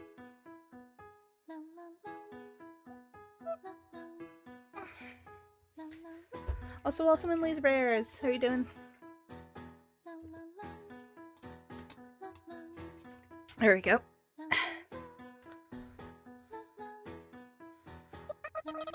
I say you're more talented than you give yourself credit for, Anya. I'm doing alright. Still a bit sore. A little better today, actually, than it was yesterday. But mostly tired. Did a lot of moving yesterday and this morning, and then slept most of the day. And now I have a bit of a headache, but it's fine. It's not, like, terribly bothersome. I just slaps me on the shoulders. I was just bored before, that's all. Thinking about things to talk about is a pretty fun pastime, you know? I mean, why not? I'm free to come up with my own theories, aren't I? Yeah, I guess so. So, lots of people like a good conspiracy theory. I'm sure a lot of them find Yuri awfully suspicious, too. The church locked Doc away before, didn't they? I've hypothesized that they were afraid of mass hysteria instigated by such conspiracy theorists. Is Yuri that important? True, Yuri was being held captive under what seemed to be the pretext of protective custody. Hi! In fact, she was provided with a warm room and a huge ham. She was treated so well, she didn't even seem aware of the fact that she was being held captive. And then there's the priest's tone of voice. He was afraid of Yuri, but it seems like there was more to it than that. That's right, I had talked to the priest, didn't I? I must have been real nervous, since the more time passes, the more the details seem to sink into the back of my mind. I can only just barely make out a rough outline. Was I alone at that moment? I don't know. I feel like someone else was there. Hello! Welcome in. Where did she come from and why did she come here? There's some things about her that definitely separate her from us, aren't there? Are you talking about Yoru? Yeah, doesn't it bother you? Not really. What game are you playing? I am playing Ghostpia. We're reading the final chapter. Or at least the final chapter currently available. Eurus never brought up her origins and I've never asked about them. Why not, I wonder? Oh, I think I get it. Well, I guess I never really wanted to ask Eurus since she's the same as me. The same? Yuri and I are both foreigners who came from the outside. I vaguely recognize that this town isn't where we were originally meant to be, but I never really thought about it beyond that. W-stream, thank you. If somebody asked me where I'm really from, that'd probably throw me for a loop. It looks fun, not gonna lie. It is quite a fun visual novel. I've been enjoying it a lot. And I'm definitely gonna be looking out for whenever season 2 comes out. So I don't want to make Yuri feel the same way by asking her that same question. Yeah, I don't remember my past, and it sucks to be asked about something you don't remember, you know? Okay, so what's different between me and Yoru? I'm not staying in this town, but I don't look like I just suddenly appeared here like Yoru did. The church didn't lock me up either. For as long as I can remember, I've been waking up and sleeping in that room. I don't remember having to look for housing like Yoru did. We're the same, but different. Oops. I see. That definitely sounds like you, Psycho. I was gonna shout out, I'll be back. Okay. No worries. You think so? If it were me, I'd be so curious I'd start hurling a barrage of questions at her. And then you'd use that as material for your next epic tale, huh? Hey, cut that out! You know, I've never really thought about it. But maybe it's okay for roommates to know at least that much about each other. I don't really know that much about Yoru. I'm sure the world is full of things that people just won't talk about unless asked properly about them. Maybe Yoru is just waiting for me to ask her questions. Maybe not asking her anything makes me untrustworthy in her eyes. And to be an even more useless roommate, here I am, spending night after night in some strange man's home. I'll stay, but my vision is blurring and anytime I move it hurts. Please rest, Lily! No, it's not like that at all. I'm sure Yoru is interested in talking. As soon as I decide to ask her as soon as I get back, I start to look forward to seeing her again, and thus I grow impatient and the wait becomes excruciating.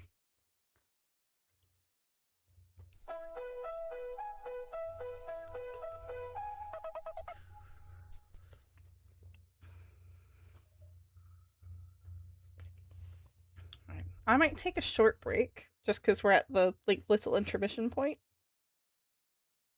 Because I need to put Cello to bed. And I think I need to get my sweater off because I'm actually kind of... oh, I'm kind of warm.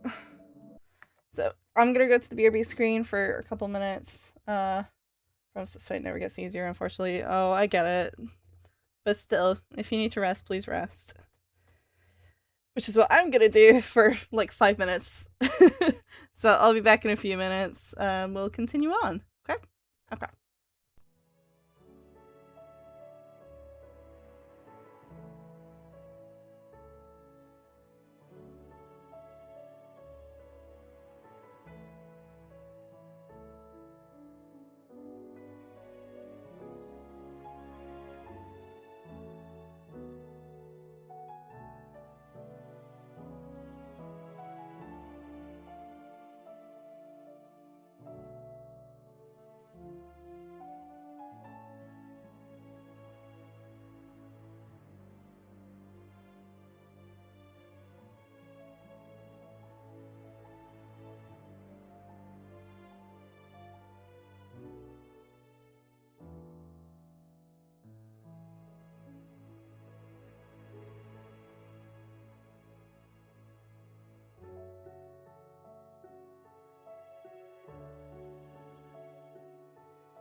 Alright. We're back. Ugh. I still have a headache, but that's fine. I don't know why I have a headache. Very strange. Maybe I'm just tired from all the moving. Oh well, anyway, continuing. As I worry about Yuri, development proceeds slowly. Or smoothly, even. The flesh and the soul develop concurrently, and they constantly act on each other. With that declaration, Alexei spends half his time tinkering with the parts, and the other half typing at his keyboard. No, I'm not even gonna question what the hell is going on in YouTube chat right now. Okay. The motion test advances from the right hand to the left hand, and then from the upper body to the lower body, down to the toes. It almost looks like it happens in fast forward. It really makes me feel awestruck at how far science has progressed, like Wrench's spider, except without the imminent danger. A single man is single-handedly carrying out a project to recreate a human in the comfort of his home. Has culture really progressed that far? Can a human be recreated as easily as a somewhat intricate hobbyist diorama? Actually, on second thought, Alexei's just an outlier. But if he's this skilled at engineering, why does he work as a movie theater projectionist? Maybe it's just because all ghosts seem to be somewhat reserved when it comes to work? Alexei decided that today will be her first outing, but out in this case just means out in front of the house. Now that the full body unit test is complete, he wants to install a temporary personality file and check for any movement issues. I push her on a cart. Her black skeletal frame is exposed. Her head crudely replaced with a speaker. She looks less like a mock human and more like an uncanny art piece. Alexei moves the test up ahead of schedule to today, since the snow just so happened to stop, thereby minimizing the risk of damage to the parts. You can't park in Target, you donut. And thank you for,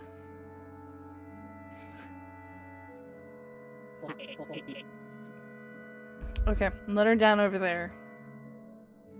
I let her down from the cart as instructed after Anya and the cleaning robot sweep away at the snow at the designated location. To be fair, it's actually not completely incorrect.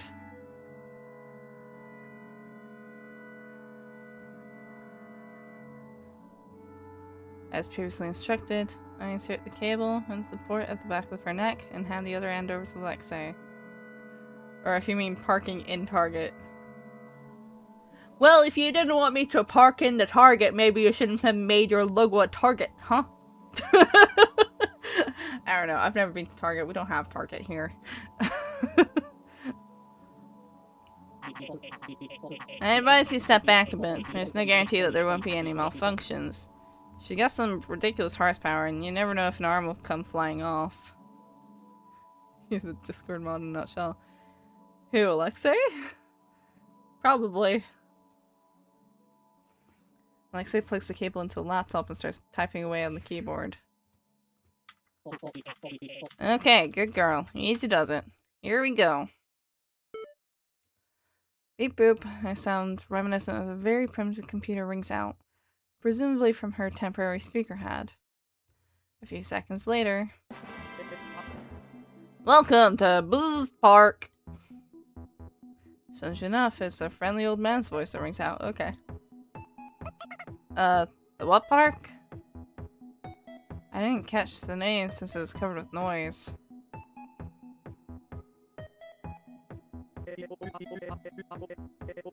Please enjoy your day. If you need any help, just call on me, Mr. Bzz. We've got fun games to play. The Bzz Corporation has a limited sale on Bzz. What is this? It's probably a robot routine from an amusement park or a shopping mall.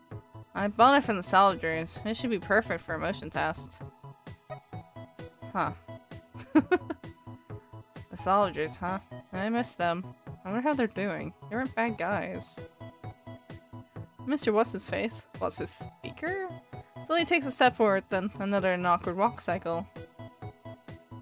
With each step, the attached cable gets tighter and tighter until it snaps off, but it doesn't stop walking. Oh, so that wasn't a power cable? I think it's more like a charging slash data cable. And it should be basically wireless outside of charging. I mean, there's not really a point in a robot that can't move without a cable, is there?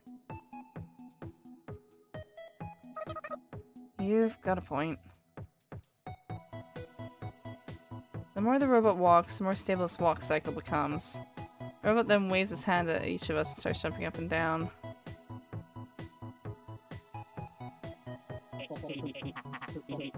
Her body comes equipped with all standard functionality, so it should be able to run software made for other machines using the same standards out of the box. What do you think? Amazing, right?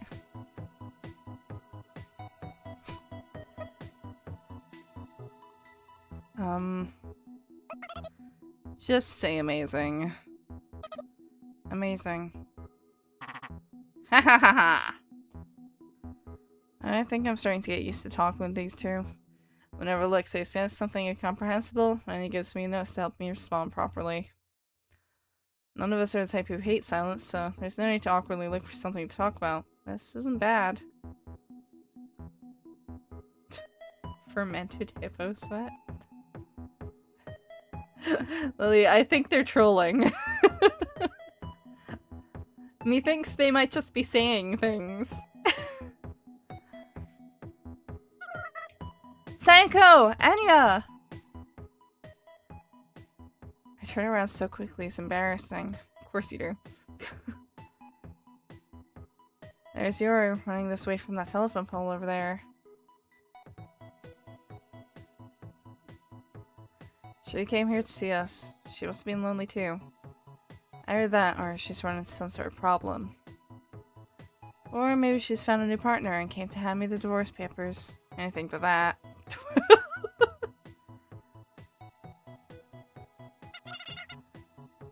Long time no see, you two! Oh god.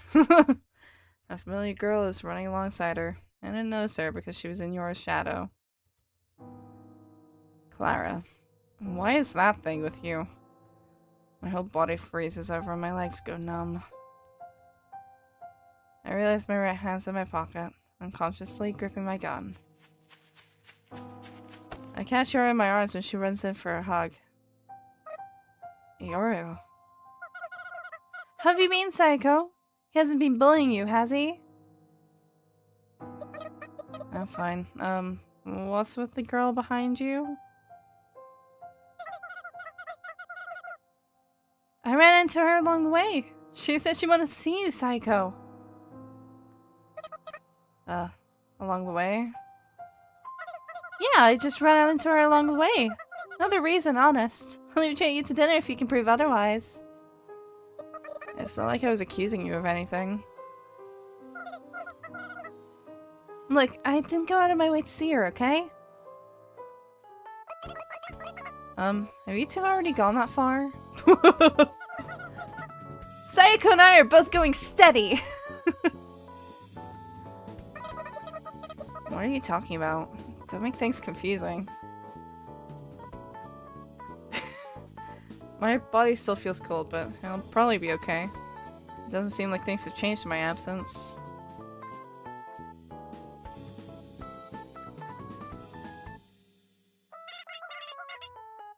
Whoa, how cute! Did you make this yourself? Yeah, this girl hasn't changed either. Actually, eating food with my hands. I was making dark humor. I mean, I assume so. Yeah, this is indeed my creation. Wow, amazing! You must be a genius inventor. I wouldn't go so far as to call myself a genius. Why do guys go gag over girls like that? Beats me.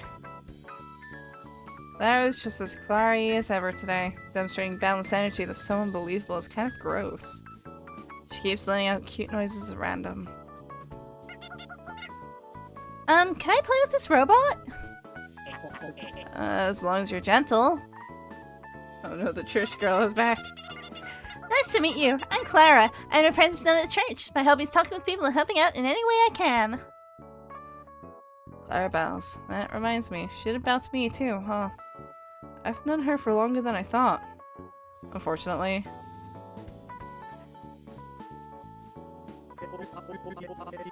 Hello, young lady. Would you like to play a game with bzz?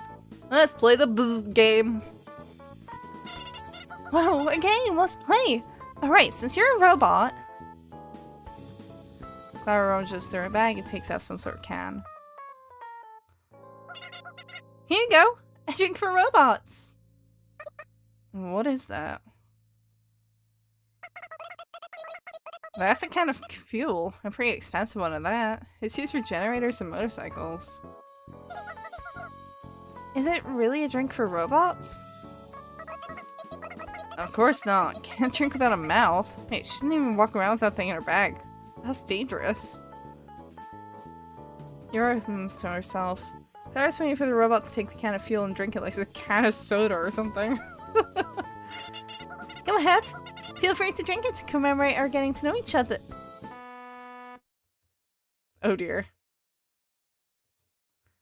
A robotic buzzer instantly causes the relaxed mood to tense up.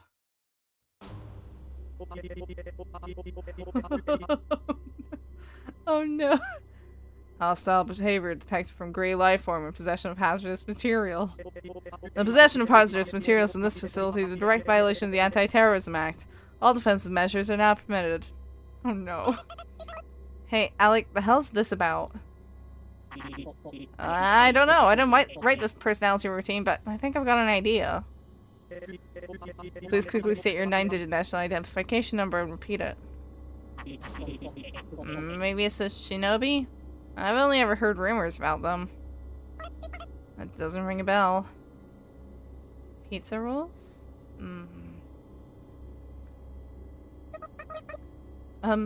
Sorry, can you explain? There is an urban legend that hidden among the general purpose companion robots in malls and conventions. There are a certain number of shinobi robots programmed to seek out spies and kill them. Like a sort of secret police. Killer robots? That's not good. You gotta stop it. I repeat, please take your national identification number. It's too late. Damn it. Security robots aren't consumer goods. They're military grade. You don't want a terrorist hacking something like that, so they're completely shut off from external commands. Yeah. Shinobi robots? Shinobots? Shinobots? Yeah. That sounds about right. I'm only able to get the gist of what Alexa is saying, but I guess the machine has identified Clara as a terrorist and is about to attack her. Shinobi robot versus the ninja psycho. That's if she decides to step in because it's Clara. Why didn't you notice it before you activated it? How was I supposed to know it was an imposter routine? Damn it. Ah. Why is it? Ah.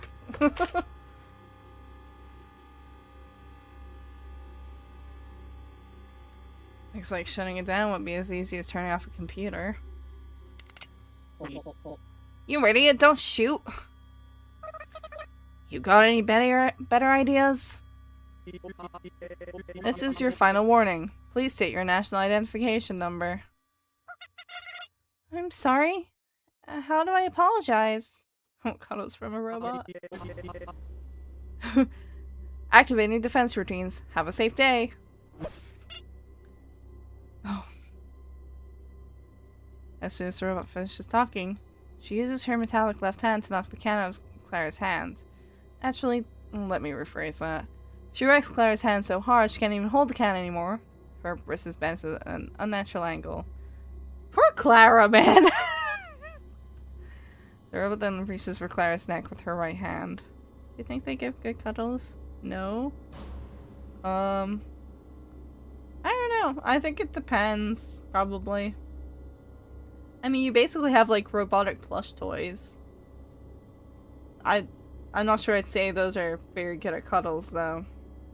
But I guess if they had, like, a bit of silicone underneath between the mechanics and, the plush part, I could see it being cuddly.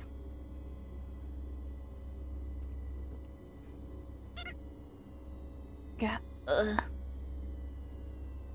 Clara suddenly goes quiet. Probably because her neck's been crushed.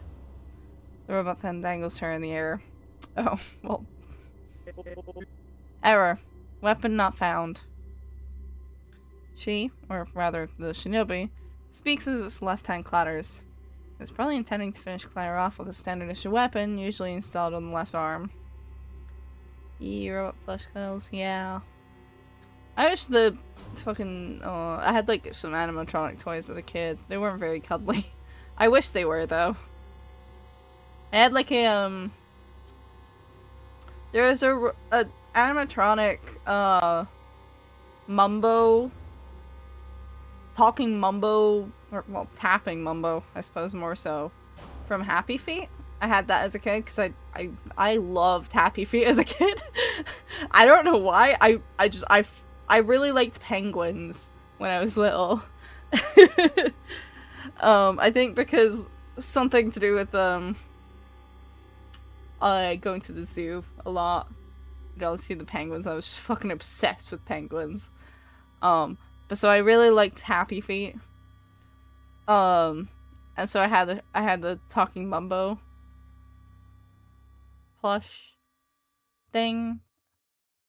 Happy Feet is a legendary animation movie of all time. Truly, it is.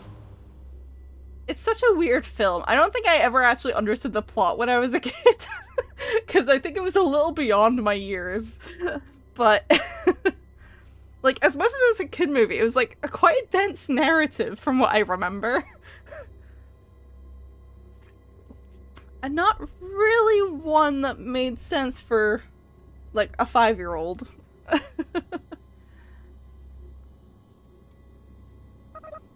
Oh, come on. I just like penguins.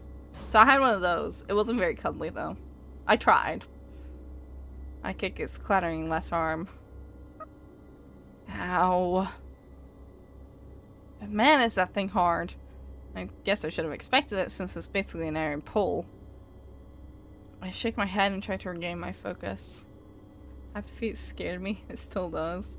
It does have some moments, huh? There's like that part where, Mumbo, like, gets kidnapped by aliens, quote unquote. Obviously it's human. Oh, whoa, stop.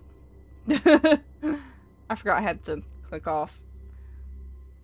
But like, he gets like kidnapped by aliens. But like, they're obviously humans and he's in a zoo or something. But like, it's framed really weirdly, so it gets like, it feels really odd as a kid. And like, there's that penguin that's being like slowly choked to death. Happy Feet is such a weird movie. It really is. It's such an odd movie. Weapon not found. Terrorist backup detected. Weapon not found. Looks like my efforts weren't wasted, at least. Shinobi, let's go, Clara. Thank goodness Alexei didn't install any weapons. In fact, it doesn't look like the Shinobi even realizes it's not in the body it's supposed to be in. Most repeated error statements are annoying. They're also kind of sad. I'm no terrorist, but come at me.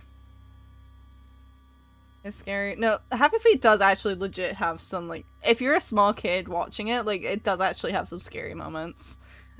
I don't know what the fuck is up with that film. But I loved it when I was little, even though I didn't get it. I think it's on Netflix? I don't know.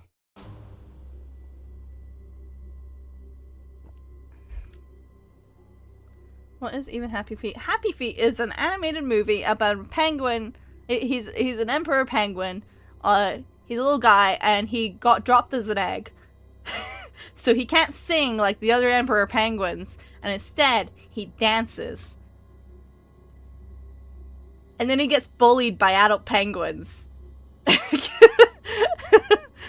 And then he meets some other penguins. He meets like some rockhopper penguins. One of them is like really groovy, but he's also being slowly choked to death by a can, by like can packaging. And then Mumbo, something happens. Mumbo gets kidnapped by humans and put in a zoo. And then I don't remember the rest of the plot.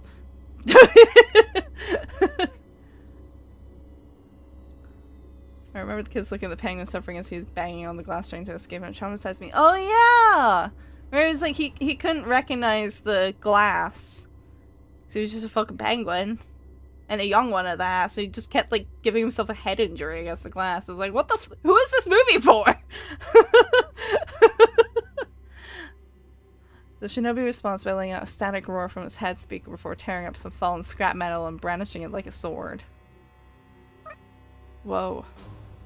There's also a second movie, but I never saw the second movie because it came out so long after.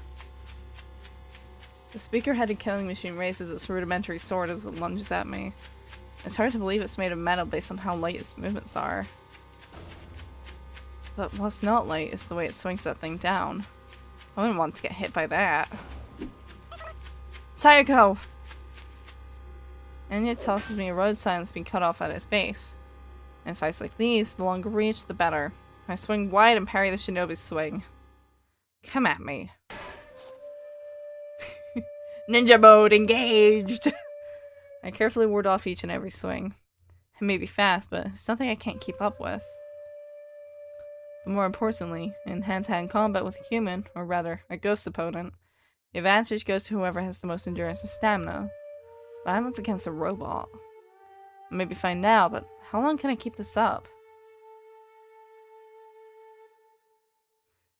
He was in an enclosure and he was trying to escape, and everyone thought he was cute, and he was looking for his mom and dad, but he couldn't find him. Yeah. I know the negative thinking will just distract me and expose me to further risk, but I just can't unthink these thoughts. It's no use. I need to go on the offensive. Instead of holding the shorter end of the road sign to prioritize small, quick swings, I shift my grip and hold the sign out as long as I can to take advantage of centrifugal force. As a result, I don't have time to adjust how different it feels swinging it before the next attack comes. Instead of simply warding off the attack this time, I swing back as hard as I can, focusing as much strength as I can into my arms and my grip to withstand the impact of the collision. The iron plate of the road sign starts to warp. Perhaps thanks to the help of centrifugal force, the effect of the impact is more than just even. The enemy retreats with a few nimble backflips, as if it had forgotten that it's made of metal. Don't see anything traumatizing. No, it's more that the vibes of the film were kind of scary if you're like a 5-year-old, which was the target audience for the movie. It's like in the same sense that the ending of Toy Story 3 is kind of scary as a scene if you're 5, which is the intended audience. But if you watch it as an adult, or like an older teenager, like you're probably fine. You're not gonna see anything as an issue. But like, if you're like a little baby, little babu, it's framed in like a what the fuck kind of way.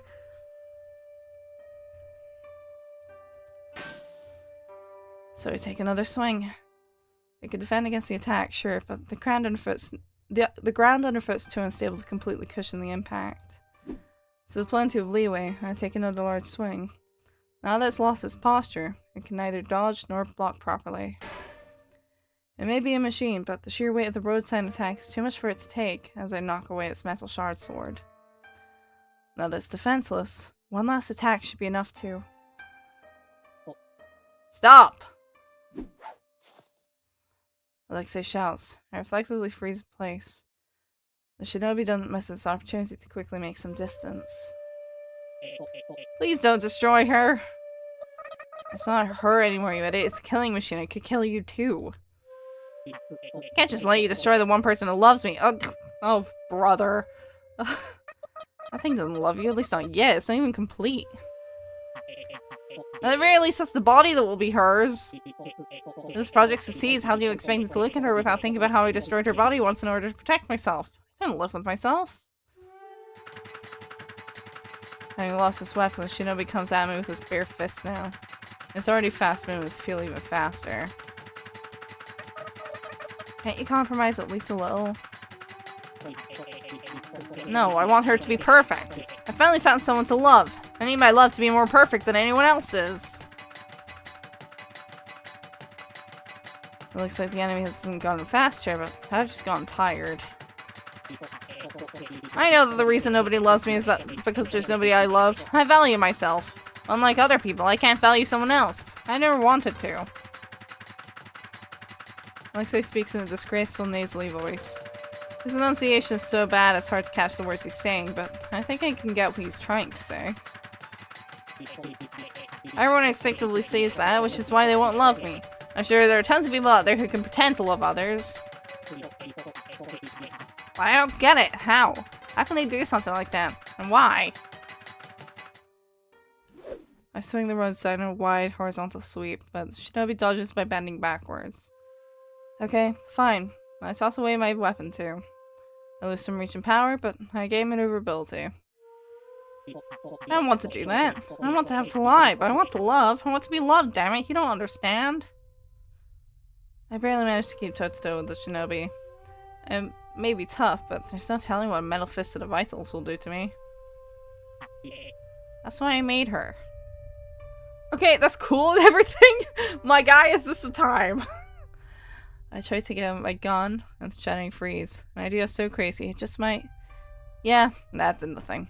Or rather, it did worse than nothing, as Shinobi kicks my gun out of my hands, and now I've lost my trap card. I'm pretty sure this is all Alexei's fault. I don't want to hear you complaining. Just how much longer must we bend to your will? We don't hate you as much as you think we do, so why can't you just let it go? Enough complaining. Seems to me like the only reason you can love her is because she's like a part of you, and you know that. Maybe you're right, but maybe not. I'll never know until I try. I guess he's got a point. I get it. My wish is full of contradictions. I know that, but please, you're my only hope. Actually, I don't really get it, but I do get the feeling of indignation and the refusal to back down. Please stop her, without hurting her. You're so selfish, you stinky poop head. Fine, whatever. Guess I'll run as much as I can. I turn my back to the Shinobi and retreat. I'm sure that thing will chase after me. I'll think things out as I run. Maybe the battery will even run out in the meantime. It's good to analyze your issues. You're showing signs of improvement. How wonderful. I get distracted by Yora's voice. My feet stopped for a moment. Retreat failed. I used both hands to guard against a heavy kick. You might be hoping for a bit too much. What's Yora talking about? Is she trying to do counseling? Here? If her strategy is to convince Alexei to let me destroy his thing, then I approve. If so, I suppose I could bear it a bit longer. Yora gives me a wink. I don't understand what that's supposed to mean. Mr. Alec, you are well versed in the Shinobi program's inner workings? No, of course not. I mean, just think about what kind of program it is. Look at the log. This line here. It's been sending the same request at fixed intervals, but it always fails. It's been returning this error message. You think you can lecture me, you amateur? Of course I can see that. Then do you know what it means? No, how could I? There's no way I can tell what the function does just by looking at the... This reminds me of... This feels like a... I don't know. This feels very much like that one CG from Steins Gate. It's trying to communicate with headquarters. If there's a terrorist attack in one place, there's a possibility there's multiple other attacks happening simultaneously, right? That's why it's been trying to contact city headquarters incessantly every second. As if it's waiting for the command to abandon its post at the tiny insignificant mall and go defend an important person or place. I see. How did you know? No, more importantly, are you suggesting we attack from that angle? That's right. Let's change modes. I don't think it will accept normal commands, but this is an exception. The code changes at fixed intervals, but since it's offline, we can go at it as much as we want. By sending the shut-off command with a little signal spoofing. The Shinobi will mistake it as a command for mission control, huh? Okay, but how do we spoof the signal? That's where you come in. You can do it, can't you? Why does she know this?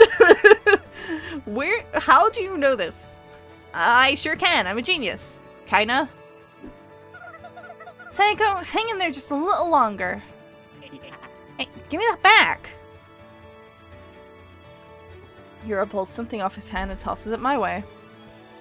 I see. This is the thing Alexei used the first time we met. Oh, okay. The attacker guard, was it? If you ask me, it needs a better name. You should get Pacifica or someone to think of something. I see Pacifica's face in the back of my mind. I want to have coffee with her again sometime.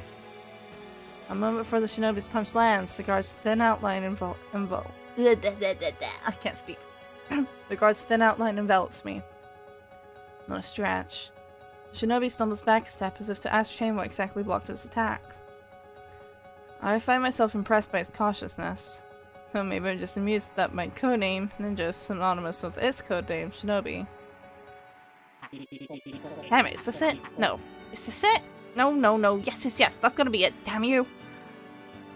I suddenly tell Alexei way to go as he shouts at his computer. But if I remember correctly, this thing's power output is still unstable, isn't it? I probably shouldn't use it too long, or it might explode or something.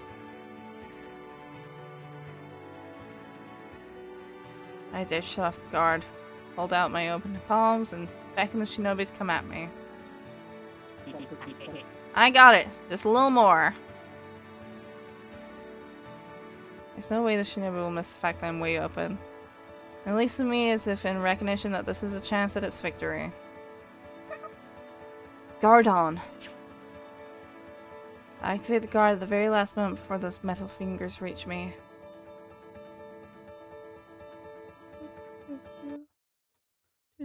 Hold on a sec. I was just checking something.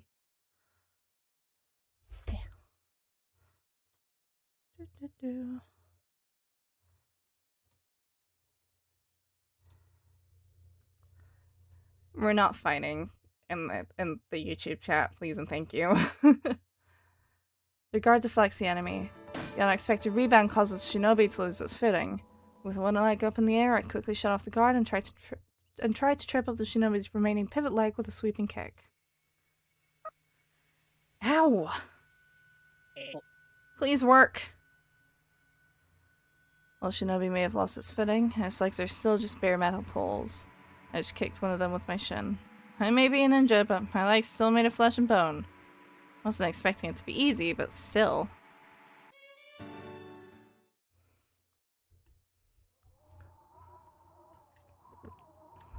It's one thing to make dirty jokes in the chat, but it's another thing to insult other chat members. So let's not, okay? I writhe in pain, forgetting to reactivate the guard, my lifeline. My hatred for the entire world is the only thing keeping my consciousness together. I hate everything. Yes, even Yuri, who suddenly sounded like a computer expert despite never even once hinting that she'd know a thing about them. Wait, what's up with that anyway? No, more importantly, what about the shinobi? I find the shinobi falling over, still motionless.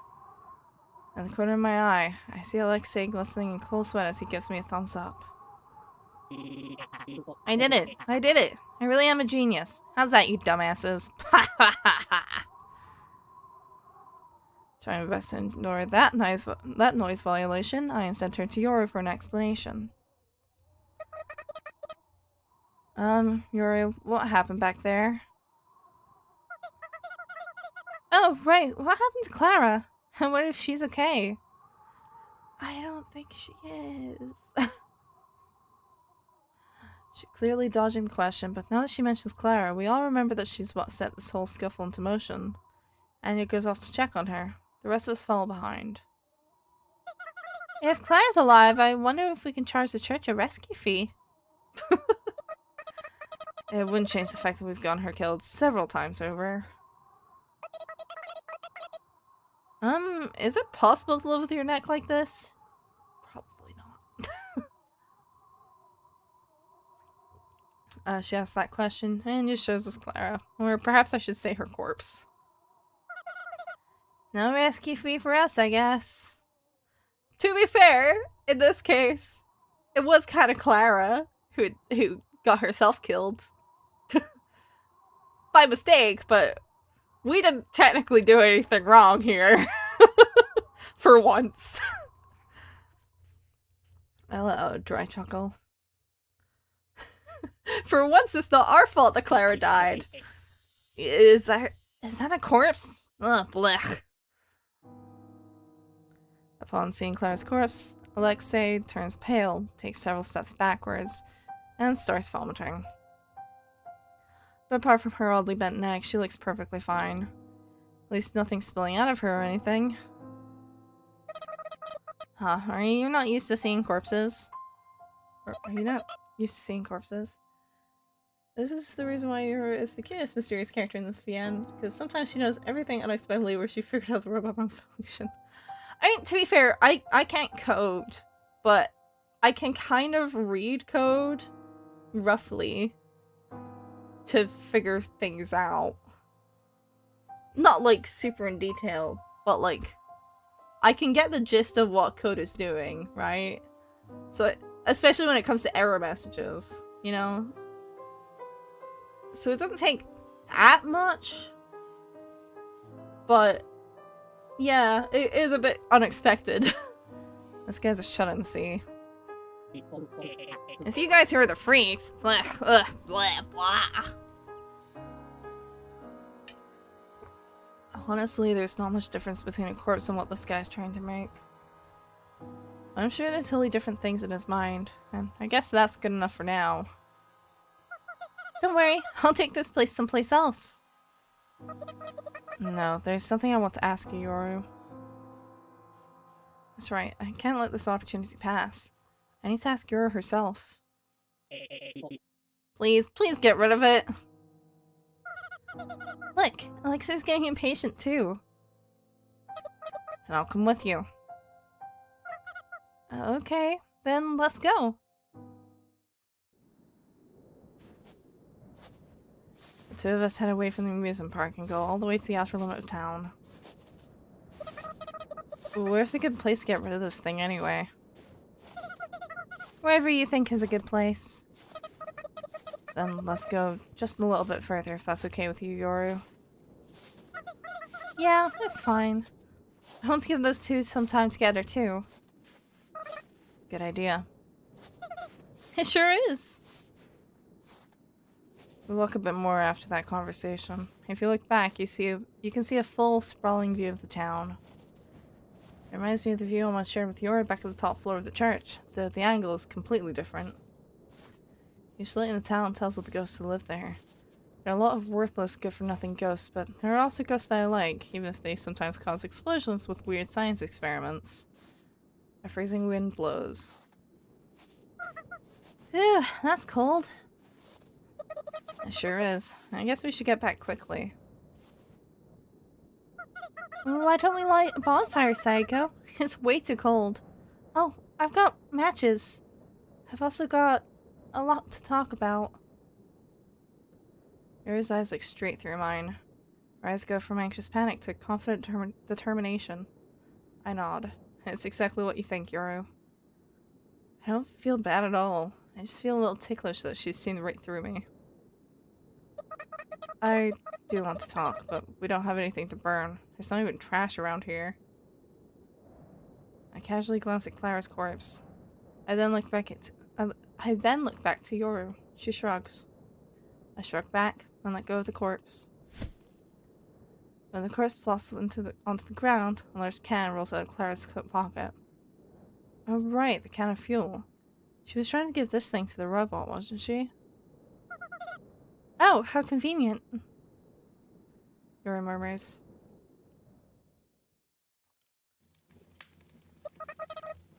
I'm so glad you came, Yoru. Sayako. Bonfire lit, discover the fun of pyromancy. It's the Steam achievement. Okay. Sayako. Yoru whispers. It really looks like she's caught on to the fact I'm going to ask what I haven't asked all this time. She knows she'll have to answer. I'm the one who brought Yoru out here, so I'm the one who has to start off the discussion. We work together, and on our time off we hang out with people we know. When we get home, we chat before we go to sleep. It's a little questionable that we share the same bed, but there's only one bed and two of us. Another Yuri moment! Like banging the gongs. Get out here! Wake up!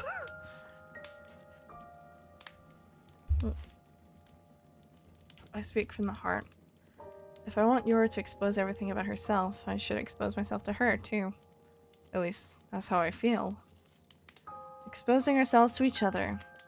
Yes, that's the showing skin thing that Yuri once brought up. I use that logic to encourage myself. Because otherwise, I'd be too scared to push forward, I'm sure. I've always hated this town. I've always wanted to go home. I tell myself that even if I can't string my thoughts into a coherent order, if I just say everything I need to say, she'll understand how I feel. Also, I've always felt bad not knowing why ghosts even exist. So with Pacifica and Anya's help, I've tried to leave the town. Though, for some reason, I don't really remember what happened back then. It's an especially vague memory of mine. Pacifica and Anya were my friends back then, too. We were trying to get to the outside world just like we are now. I'm pretty sure it was my desire to go home that motivated us back then. Yes, back then. To be honest, now that I have you, I feel like I don't need to go back to where I was before. As long as I've got you, and Pacifica, and Anya, I don't mind being here. Back then, I really wanted to go home. But now, I feel like I've got a place I belong here. But I haven't done anything. I shake my head. I'd die for you. How can I say that with a straight face? I don't want you to die, Sayako. I can feel the blood rushing to my cheek a moment late. I don't die. I'm a ghost after all. That's just a standard ghost joke. I don't think it is, but okay. I tried to plaster on a smile to hide my embarrassment, but only end up with a half-twitching face. I give up and take a deep breath. The cold air stings my nose. I can feel tears welling up in my eyes. I killed those two. I shot them with my gun. Probably on purpose. I pull out my gun and point at Yoru, trying to remember how it felt back then. In the snippets of my memory that I do recall, I feel like I can remember the fear of shooting the gun and the surprise at the recoil. Did that really happen? Yoru keeps listening to me without faltering in the slightest. The three of us once tried to get out of the city. We used the same car as before. Things were going smoothly at first, I think. Then something happened. Something that's since gone hazy. Despite all that happened back then, Pacifica and Anya said they'll help me try again. And that's not all. They fuss over me so much. They even brought you into my life, Yoru. Yeah, I guess that's what happened, huh?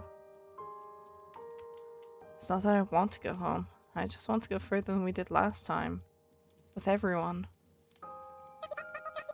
They did all that for me, and I killed them. There must be some reason why I thought that was the right thing to do. I feel like I need to find out that reason. But Sayako, you might just end up repeating what happened that time. I feel that the same thing will happen if I've got you, Yoru, so I'd like to ask you again. Will you please come with me? I can't do anything. I just need your presence, Yoru. I've already shot you once before, haven't I? I feel like everything will be okay if you're with me. I know there's no reason to believe it, but that's just how strongly I feel about you. And what sort of feelings do you have for me?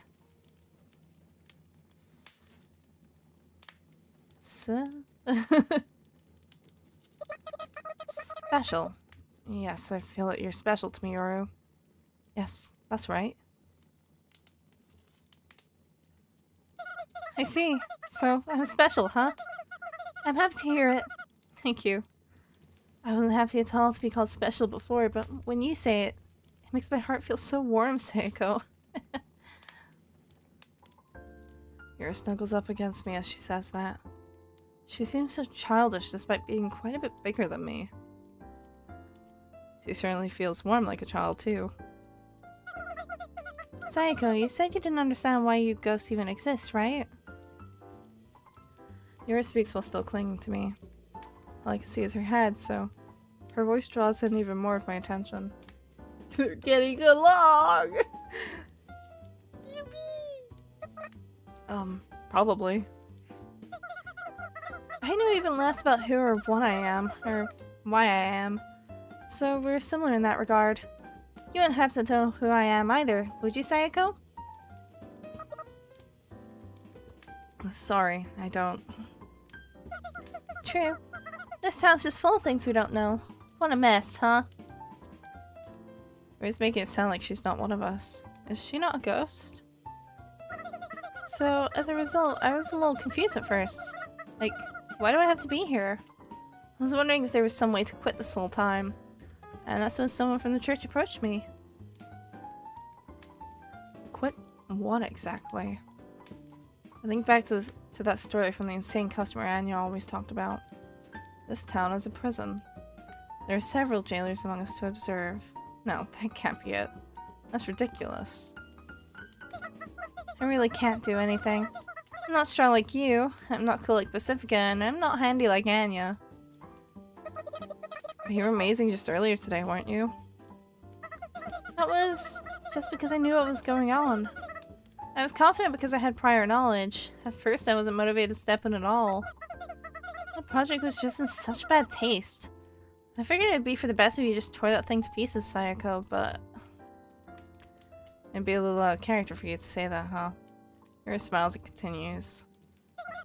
I noticed that Alec really treasures that girl. I tried putting myself into his shoes and got really scared. And before I knew it, I set myself into motion without thinking. I don't think anyone could have done what you did without thinking, honestly. There's something amazing about applying knowledge you just so happen to have. No, it is amazing. I'm really curious to know exactly who you are, Yoru. I certainly do know things you don't, Sayako, but I can't do anything. There's nothing I can do to help you out. Even if I told you everything I know, it wouldn't make you happy, Sayako. We won't know that until you tell me. To tell you the truth, I'm a teensy bit different than you and the other ghosts, Sayako. I can tell you a little about this town, but there's no point. It wouldn't amount to anything. I listened intently to what you were saying, every single word of it. I tried to swallow those words and process them, but I can't digest any of it. There are many things that I don't know either, like how the church noticed me. At first I thought I'd eventually understand what I am, but in the end I still don't know.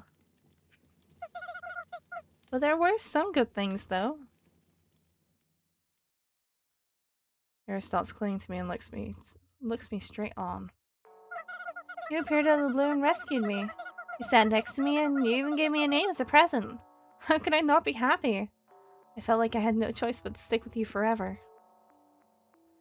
As Yuri reminisces, her eyes sparkle with passionate light. It's almost as if the bonfire is the only fire burning here. She's so dazzling, I can't help but look down at the floor to avert my gaze. It wasn't that big of a deal. I'll go with you, Sayako. Wherever you go, but... But what? Yuri turns her back to me. I look up to find her looking at the city nightscape. For a second, I almost start to think that there's nobody left within those lights. The city nightscape means completely different things to me and Yoru. It's a little sad to think about. She and I are different. The two of us are actually quite distant from each other, but only just so happen to be physically close right now. Just thinking about it like that makes me want to cry.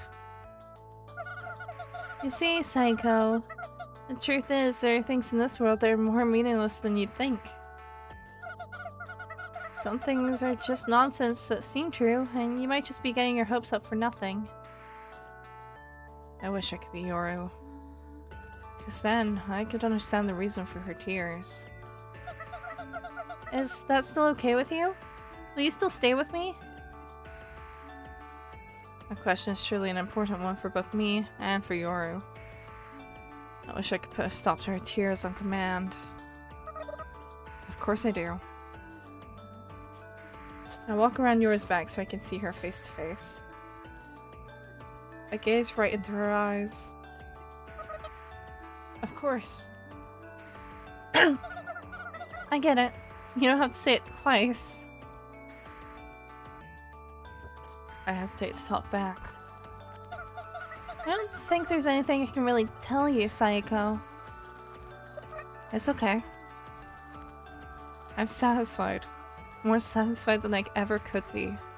Even though I haven't gained any information whatsoever. You're so nice. That's not true. Anyway. Let me just ask this one thing.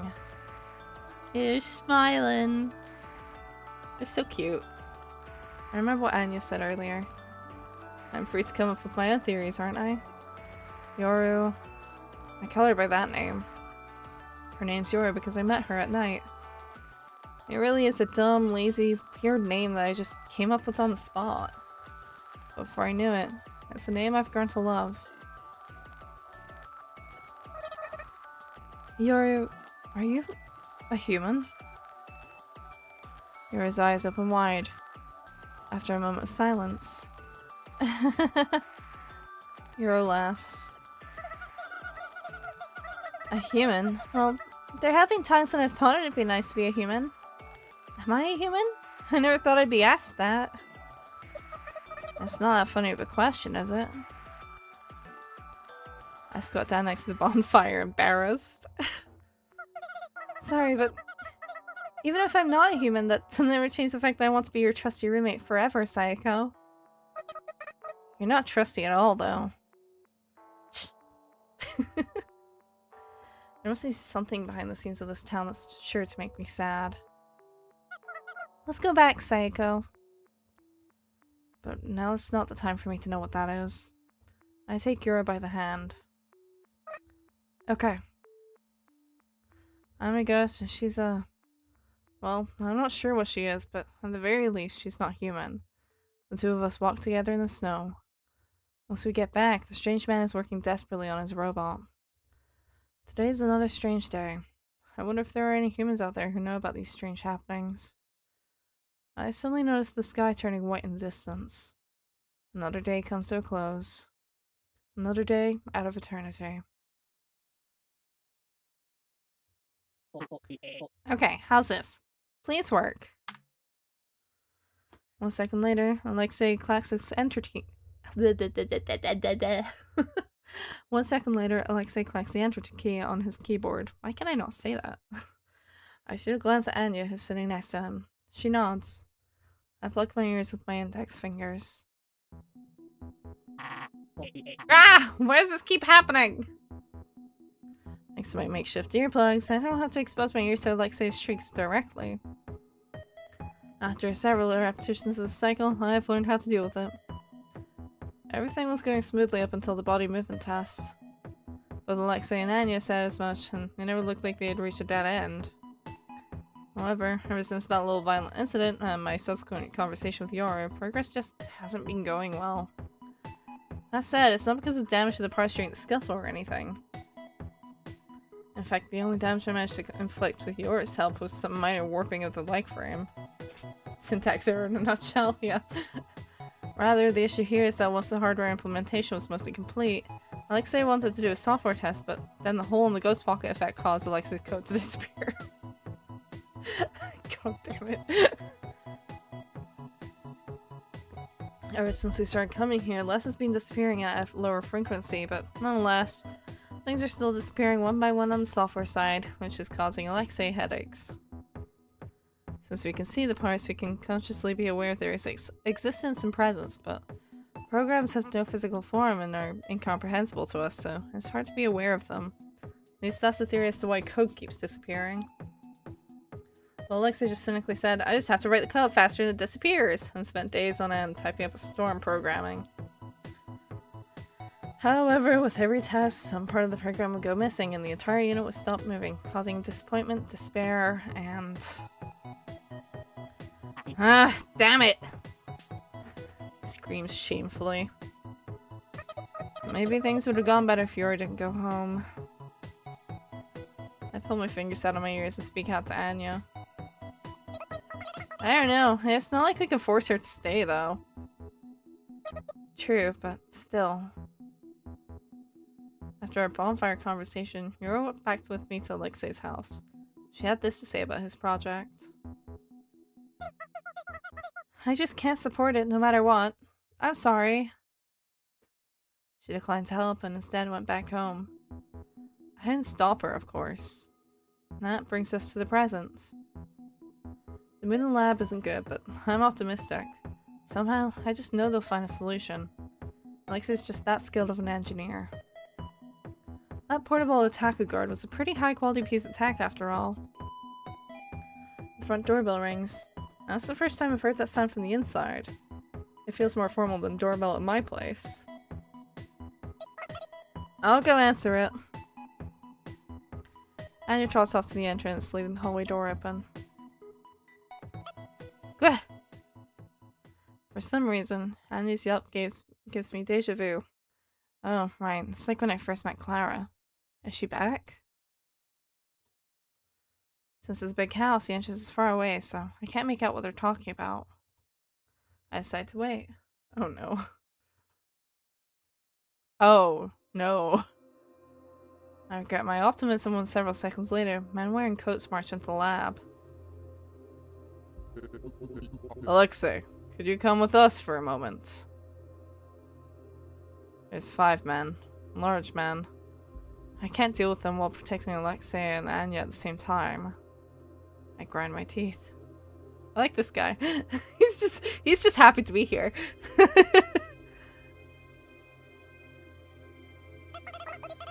Hey, what are you accusing Alexei of?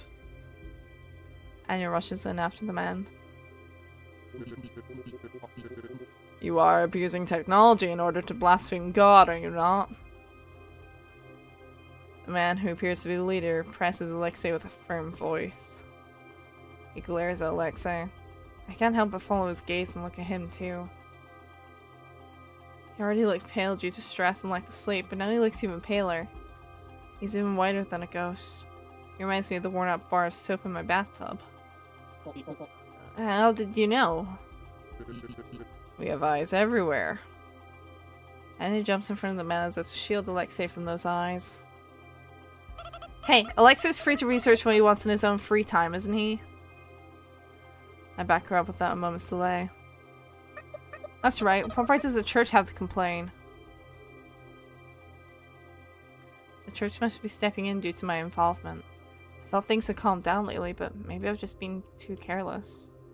Either way, it's too late to regret it now. I will answer your questions in order. First, this man is technically an official follower of the church. Well, he's not a church-going believer, he's still our brother. And since he is our brother, we must have him adhere to our customs. Is that true?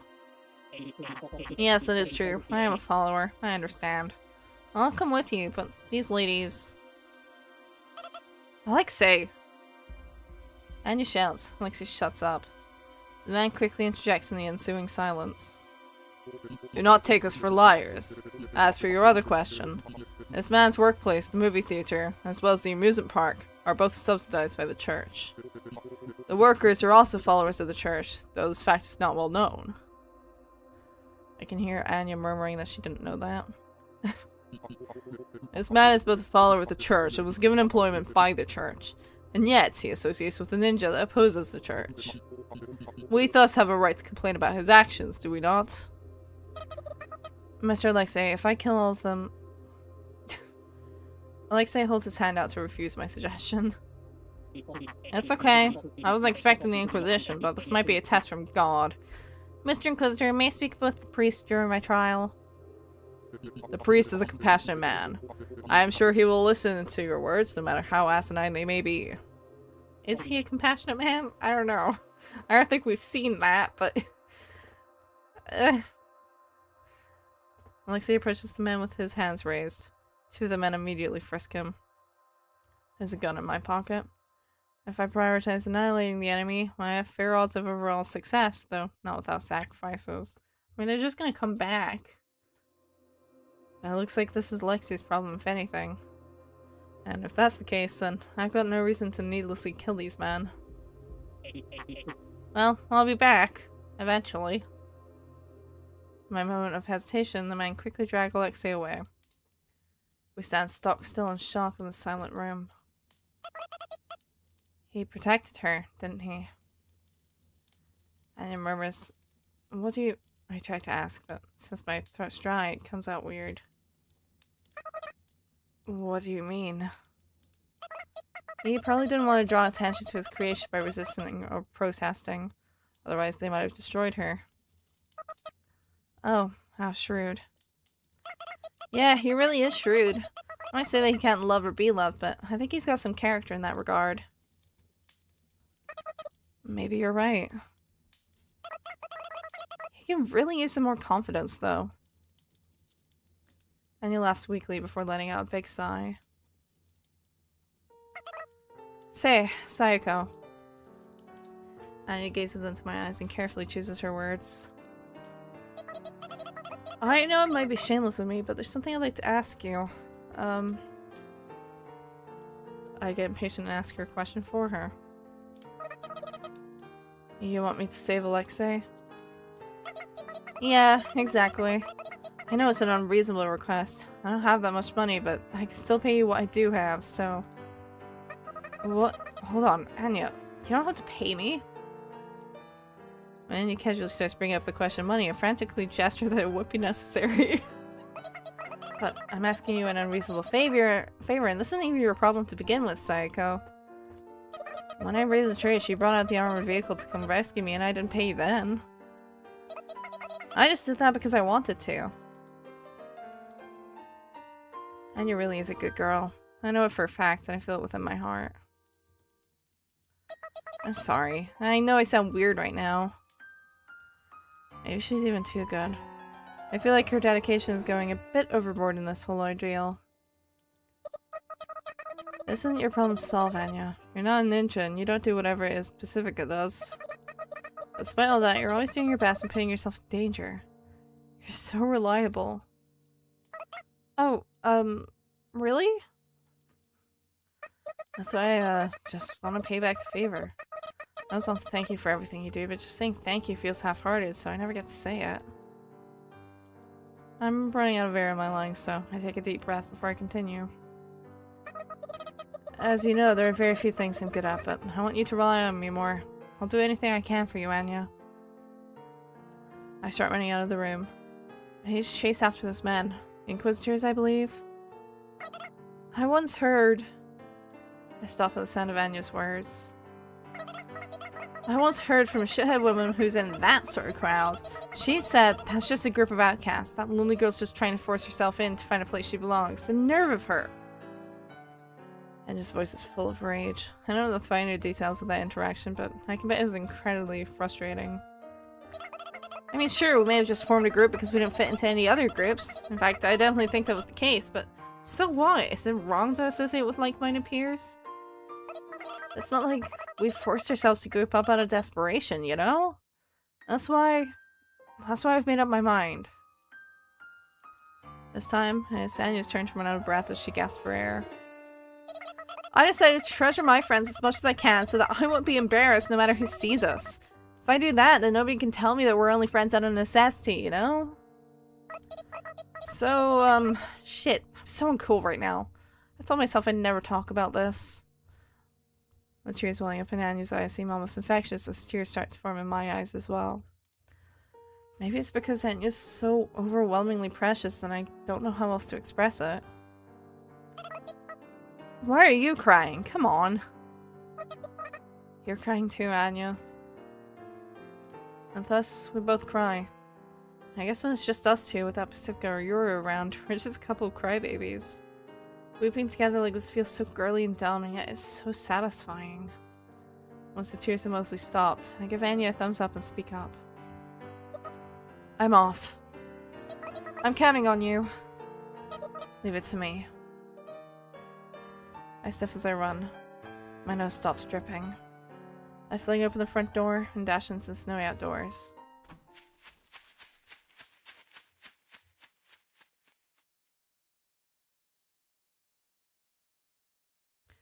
I'm gonna take another short break just because I really need to go to the bathroom.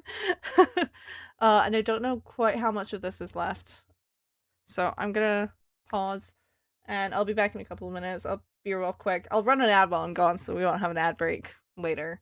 So it's coming up to that anyway. But yeah, like 5 minutes, okay?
A mouse. It's not too hard to catch up to the men who are walking. Thankfully, since we're in the outskirts of town, there aren't many buildings to obstruct the view. Makes me feel that as Anya's simple, earnest friendship, I'm filled with boundless energy, unlike anything I've ever felt before. Basically, it feels a little comically overdramatic as I block the man's path all ninja-like. Hand over Alexei. You just quietly handed him over a moment ago. Please understand, I'll be okay. Let's just say the situation has changed. I point my gun at the lead inquisitor. We're off to a good start. So you've changed your mind, I see. Do you intend to take this man back, even if it requires the use of force? Of course. Well, I suppose you could say that. The Inquisitor takes a black rectangular object out of his pocket. I can't help but gasp. No sudden movements. I recognize what it is the Inquisitor took out. A transceiver. Do it. I don't know what came first, the sound or the impact. I pulled the trigger out of shock. The recoil hits my whole upper body harder than I expected, causing me to take a few steps back. Why? I thought I'd brace my legs better than that. I get a bad feeling as I look over my shoulder behind me. There's red blood splattered all over the pure white snow. I don't even want to think about it, but I feel my abdomen a little lower than my solar plexus. Oh, come on. They got me. I'm in shock, but nobody in front of me even has a gun out. I'm confused for just a second. Then I start to process what had happened with surprising composure. I've been sniped. They've got a sniper. Shit, I screwed up. I scream out loud in an attempt to maintain endogenous opioid levels in my brain. Pain from a gunshot wound didn't come immediately. It'll intensify as soon as I let my guard down, so I need to keep myself at a natural high. If you call yourself a sniper, don't aim for the gut, go for the headshot. One shot, one kill. I shout like an idiot as I use the calm part of my mind to turn out thoughts at high speed. So that's why the Inquisitor is acting so smug. I suppose he'd already planned out countermeasures for a ninja like me. If a sniper's been watching me this whole time, then they probably saw me climb to the top of a building like some sort of action hero too. How embarrassing. They probably had themselves a chuckle looking at me. I wish I could smack them right now, but I don't even know where they are. Skill issue, she doesn't see the glazed scope. As I think those thoughts, the snow at my feet bursts into the air. I guess that was a warning shot. As in, I can always shoot you again. I make sure that I've still got a grip on my gun. I'm not sure I can keep holding it for more than a few dozen seconds. My gut's bleeding even worse than I thought. If I make any moves, I'll only reach my time limit that much quicker. I hate to admit it, but in instance, I turn around and hide under the cover of a building. I find a conveniently placed garbage can and hide behind it. It's better than nothing, at least. I close my eyes. There's no indication that anyone's pursuing me. I guess they don't feel like finishing me off, which is a bit of a relief. That said, I don't know where the sniper is, nor do I know if they can still see me. I don't even know if there's only one sniper. I can feel my consciousness fading. Alright, if I can just forget about this injury, then it'll be as good as healed. It's worth a shot as long as I don't freeze to death beforehand. I feel my 5 senses fade away. Even my sense of time. Miss Ninja? Miss Ninja, are you okay? My consciousness suddenly snaps back to reality. I recognize that grinning, saccharine voice. It's Clara. As my consciousness returns, so too is a hot, burning pain in the gunshot wound in my gut. I groan. You're badly injured. You need first aid. Thanks to this asshole seeing my wound, the entire disappearing process has been reversed. I'm fine, just leave me alone. Go do something else. I can't. I need to treat you. There's no point. I'm a ghost after all. Who cares if I die? I care. I found it. After finding bandages or something in her bag, Clara sits down next to me and leans over to inspect my wound. Her sugary scent frustrates me. Clara, why do you care so much about us? It's not like you need to. There's tons of other people out there who love you. There's no deep meaning behind those words. I just want to get through to her that there's no point in her getting close to me. But the priest told me to. It was probably some sermon about the importance of friendship or something. What did he say? He said that I was the only one who could save your souls. He said he expected great things from me. I was read off as foolish nonsense before I make a sudden realization. I focus my hazy consciousness and reflect on the words Clara said. Clara, why did you go to Alexei's house? Because the priest told me that you guys were all up to something at the movie projectionist's house. I can feel my heart stop pounding. Did you tell the priest what happened during your visit? I sure did. The priest is nice and gives me lots of advice. Every day when I hang out with you guys, I always have a friendship review with the priest. He's using Clara as a spy. As she says that, Clara tries to stick a bandage on my wound. I grab her hand without thinking. Reading surveillance camera sent by the priest, or in simpler words, you're a spy. Word of Alexei's girlfriend spread from Clara to the church, thus setting the Inquisition in motion.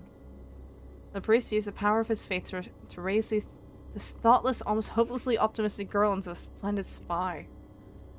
I felt the church had been pretty hands-off lately, but they'd actually been surprisingly thorough in their surveillance. Come to think of it, when we met Alexei, he was working at the church-funded movie theater. He's a follower, albeit a stray one. In that case, it should be a given that some of his co-workers might be followers too. We watched several of those co-workers walk by as we waited for Alexei. At least one nosy follower must have reported our conversation with Alexei to the church. The stream crashed. What? Huh? I don't see a crash. Oh, what the fuck? Oh my god. No, not this again. Not this again. Come on. I don't know what this is. I don't know why it keeps doing this. Why does it keep doing this? Oh, for fuck's sake. Oh, for fuck's sake.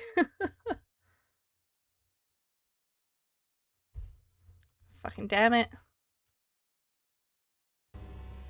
Hold on. Ugh. What is happening?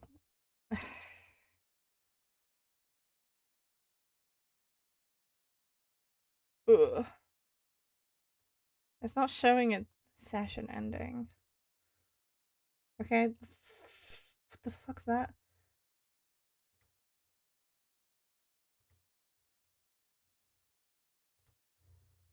I think we're back to normal on Twitch now.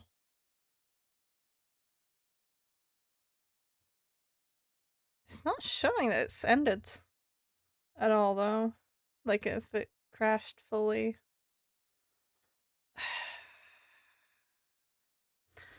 I need to get this fucking internet figured out.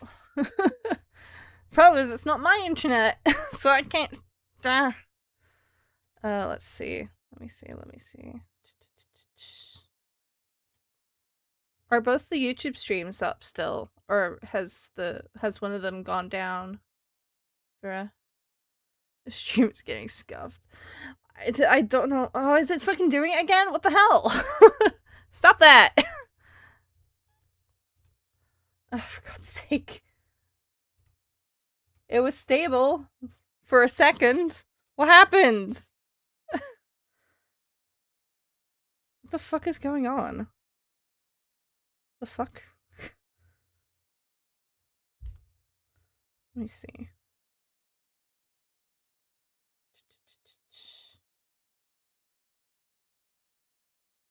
Okay, if we're still streaming actively.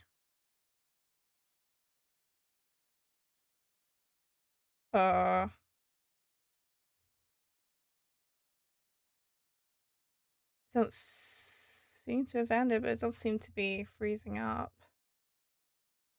Which is awesome. Great, I love that for me. I don't know why it's doing that. I don't know why this keeps happening. Maybe I really do need to get my own internet here, because this is really pissing me off. Are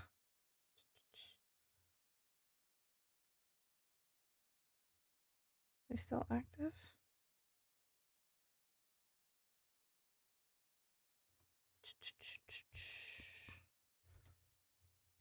Let me check.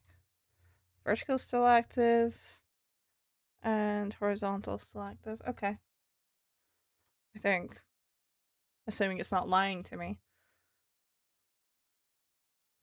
It's showing it's just poor, but that's fine as long as they're not ending. Think it's fine now? Okay, right. It does look like it's stabilized as well in OBS. I don't know what the fuck is up with that. It's so weird, man. But so long as it's back, it doesn't look like it's ended any streams, even on the Twitch side. So it doesn't seem like it's been a full crash. It's just kind of freaked out. I don't know why it keeps doing that though, because that's the second time it's happened around the same time. So I don't know. My parents don't know shit, so pain in the ass. I don't know. I'm gonna have to see if I can get them to call up our internet provider or something. After hearing that report, the church, that is, the priest, must have had some doubts about it. Around the time the report was made, Anya disappeared off the streets. I should assume that the priest got word of our disappearance too. We're dropping frames again? What is happening? Can we don't? Can we fucking don't? With all this evidence piled up, it's only natural that the priest, or at least somebody else, would come to the conclusion that Alexei is working on something with the ninja in the repair workshop apprentice. The church must know about Alexei's engineering skill. Furthermore, since he's a heretic, it's only natural that the church would feel threatened by him potentially leading a violent revolt against its religious authority. At least that's how I think religions work. Right after we contacted the heretic, we vanished like smoke. That should be enough to cause panic in the church. The priest calmly responded to the panic by sending in Clara. After some complications, Clara broke her neck, revived, and returned to the priest to report all the details to the priest. Oh, speaking about Clara breaking her neck, why does she even have that can of fuel to offer to the robot? Why didn't that raise more alarms with me? Chibi Clara is very cute. Clara knew that we were making something there. Her idea of an appropriate gift was that of a can of fuel. I did nothing. I didn't do anything wrong. I let go of her pale, slender wrist. I despise you. A certain sort of despair drives me to speak in the coldest voice I can manage. Clara has been an irritating past, but now I realize that somewhere in my heart, I have started to grow fond of our semblance of a friendship. You innocently hide behind a facade of goodwill as you spread the ill will of others as an intermediary, all the while feigning ignorance to protect yourself. I tremble at the thought that it was all just a ruse. I'm mad. And maybe a little sad, too. You're disgusting. Filthy. You're far worse than the priest himself. To berate myself for my own stupidity, I have to act as coldly as possible. To do what I need to do. I don't know what you're talking about. Just the other day I came to help because I was worried about you, remember? I'm not a spy. No, you knew. You just pretended not to. You've been pulling the wool over our eyes so your shepherd would praise you like a good little sheep. You can bear the guilt of deceiving someone, so you deceived yourself. This whole time. I think the endogenous opioid levels of my brain are rising again. The pain has faded, and all I feel is a boiling heat like magma churning in my stomach. Clara cries pathetically, her noise dripping. I don't feel a thing watching her. I proceed with the execution. The execution of a relationship. I feel like something similar has happened before. In this town, nobody dies. But if you kill a relationship, they're dead to you. Don't you dare show your face in front of me or my friends ever again. I'm never talking with you again.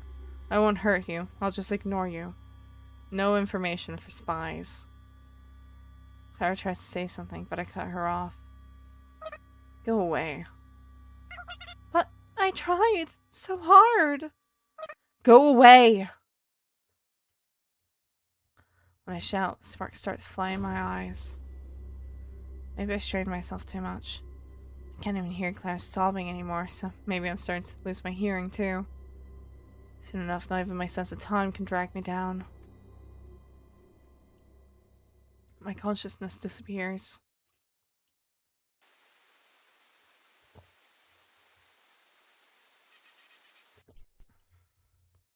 Wow, 2 intermissions. Wowee. You're giving me 2 intermissions? I feel so downhearted, but more than that, I'm driven by a sense of duty. So I reach for the doorknob, only to realize the door's locked. until I break it down, and I'm free to go inside. After a tragic defeat in my separation from Clara, I end up right back where I started at Alexei's house. I slip out of the hallway and head into the familiar living room and enter the lab. Sorry, Anya. I got sniped, so I was thinking of getting a bulletproof vest this time. I feel so miserable. I know there's no way I can speak on the spot here, so I say lines I've thought up of beforehand. You think Lo sells them at her store? If so, I'd like to borrow some money, so it's not that I've forgotten the words I was going to say next. It's because I noticed the frowning Yuri typing up a storm beside her. Anya stands up as she notices me and shrugs her shoulders. I'm definitely curious as to what's going on here, but there's something I have to do first. Anya, I'm sorry. I failed. I tell her the details of how I was dealt a pathetic defeat by the Inquisition. It feels especially humiliating after I confidently ran my mouth. I think the only reason I didn't cry was because Yuri was right there. It's not your fault, Sayako. You couldn't have protected all that. Let's think up a plan together, the three of us. Anya looks towards Yoru, our third member. I join her, but Yoru doesn't look away from the monitor for even a moment as she types away at Alexei's keyboard. I can't help but find her focused ghastly. Yoru, what are you doing? Chatting. Chatting with who? With Alex, Pride and Joy. Oh, come on, if you keep saying things like that, I'll pull out your motherboard. Would you believe that Yuri edited Alex's unfinished personality data and perfected it? That said, since her body's gone, she's just running in the computer. So it's like she has no body, but she has a soul? I guess you could say that. Yuri's talking with her soul, and apparently she... Psycho, this girl keeps begging to go see Alexei. But why? I'm curious to see what sort of conversation they're having, so I peek at the display over Yuri's shoulder. Oof. Yeah, it's quite different from what you'd usually expect from an email or chat client. It's a black screen with a continuous string of green text that's not even broken down into paragraphs. It's so plain it's vomit-inducing. I can't read this. It's not that I can't read any of it. I can barely make out what Yuri's typing in. But the messages that are apparently hers look like patterns of incomprehensible symbols. Oh, she's probably writing a hex code or something. I'd assume. Don't sweat it, I can't read it either. She said, Alec must be allowed to continue working on me. With my intelligence, it should be simple to persuade the church. Prepare my physical body at once.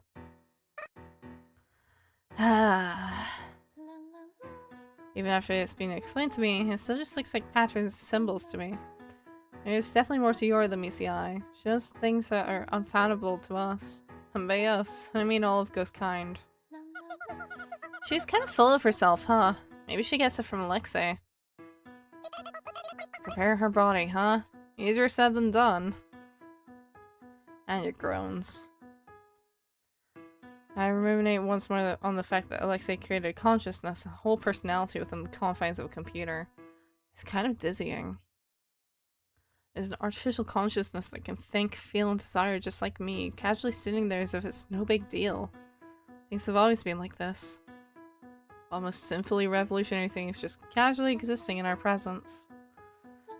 But if I were to simply unplug the computer and destroy it on a whim, her consciousness would surely break too. Her existence would end as suddenly as it had begun. How fragile. There's something nostalgic, something precious about that fragility. I'm sure Yoru's the only one who can understand what she wants. Say, Yoru. Sorry, I don't think I can do it either. It looks like the personality data drivers are missing. Several internal parts must have disappeared when Mr. Alec was taken away too. I'm at a dead end here. There's something I can do about what's disappeared. Is that so? I really do want to do something for her, Sayako, I swear. So there are things that even Yura can't do, huh? She's not omnipotent. She's not omnipotent. There's some drawers she just can't open after all. Wait, no, I should stop judging every little thing Yura does. It's so petty. only we could enable her to do as she wants. I know better than anyone else just how fast that body of hers can move. If we could successfully install her into her body, she should be able to free Alexei with brute force. But as long as she can't move, she's helpless. Personally, I was planning on preparing for a second charge as soon as possible, but I guess deciding what to do with her should take priority. I'm useless when it comes to solving these sorts of problems. I suddenly feel so worn out, so I take a seat on a nearby box. Whoa! I jump up when I hear a beeping sound. Oh, it's the cleaning robot. The thing Alexei and Anya worked together to create. I thought I had broken it, but Anya assures me it's okay. Just to make sure we watch for a few seconds after the red light turns green, and then... Eureka! Yuri suddenly shouts. She then starts pounding away at the keyboard even harder. Anya and I rush over to the monitor to see what she's typing. You should just go inside that vacuum cleaner. After a moment, that incomprehensible pattern of characters starts filling the screen again. Stop complaining. Yuri replies. The response comes a moment later. It's even longer this time. Having free will doesn't mean you will get everything you want for free, you know. Likewise, Yuri's reply gets longer too. She gets a longer response with a shorter wait. Arguing in chat feels so unproductive. Anya murmurs. Whatever, I'm gonna do it whether you like it or not. After typing in the message, Yuri takes her eyes off the monitor and turns to us. The monitor behind her fills with a response, then another, yet another, before Yuri finally speaks up as if to drown out the text. Wait, are you seriously gonna stuff that shitty personality of hers into this vacuum cleaner? I'm fed up with her, so I think I will. It's got way fewer parts than a humanoid robot, and it'll take out the hassle of bipedal walking, so that's 2 bugs with 1 stone. I mean, sure, but that'll still take a hell of a long time. Well, don't worry about that. I'm sure I can get it done before it's time to eat. Which is why I want to ditch this slow keyboard and use a more direct input device. Really? I'm sure there's something around here somewhere in this house. As Anya leaves the room to look for a direct input device or whatever, I call out to her. I'm completely useless here right now, so I need to do what it is I can do. Anya, I'll go to Alexei and... Anya turns around. The indescribable look on her face has me confused. What's with the awkward expression? It must be because I failed to meet her expectations after all. I'm sorry. I'm sure you suffered a lot because of me. I'm so sorry. I shouldn't get ahead of myself like that. It's so tacky of me. No, I'm the one who should apologize. I failed to save Alexei. I need to try again. No, you don't have to go. Not now, at least. I try to put in a but, only for Anya to keep going with full control over the conversation. You must be tired from all the action, right? You should rest. You look exhausted. Besides, I agree with Yuri's thinking. We'll see how that pans out soon enough. We'll see. Yes, so let's just watch Yuri and make sure she doesn't slack off. I'm a little concerned about how Anya said we'll see, but I decided not to go against her. As I sit down in a nearby chair and blankly watch as Yuri types on the keyboard.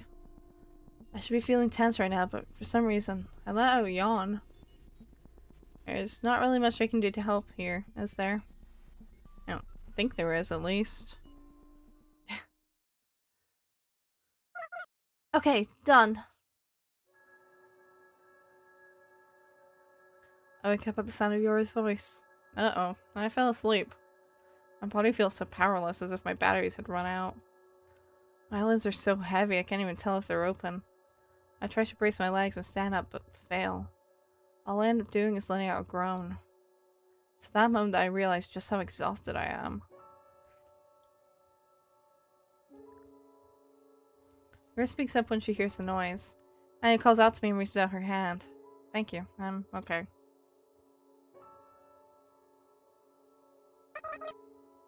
Thank you, I'm okay. I'm okay. I can't even speak clearly. How embarrassing. I know someone's standing behind Anya looking down at me. Is that Pacifica? I strain my barely openable eyes. No, it doesn't look like Pacifica. She doesn't have black hair. Unless this person's an adult. It's someone I know. That person suddenly smiles. I recognize that smile. After all, I've seen it in a movie.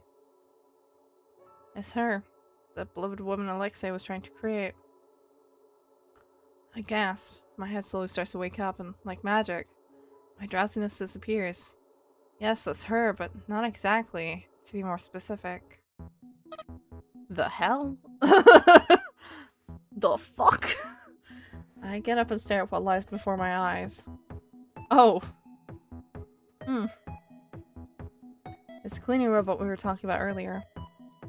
What was once a smooth, flat surface is now the uncanny valley of a woman's head. Her eyes are shut like she's sleeping, and of course she's not actually smiling. In any case, it doesn't look like it was just glued on there as a joke. The base of the neck is attached to the robot chassis with some sort of adapter. The head parts hadn't disappeared, so I figured it'd be a waste not to use them. The neck also uses standardized parts, so attaching it was doable, but that doesn't mean it wasn't tough. I was able to manage it with Anya's help. We're done. This is the most cursed vacuum cleaner I've ever seen. Yeah. No, this is pretty fucked up. Girl looks a little tired, all tangled up in some mysterious cable. Her eyes glitter as she lets out a victory roar. I'm so tired. All that's left is to do. All that's left is to turn her on. Done. What about debugging? Anya asked with concern in her voice. She sounds a little tired too. Yuri did say that she's got Anya's help.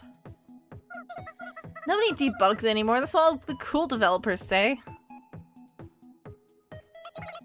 They definitely don't.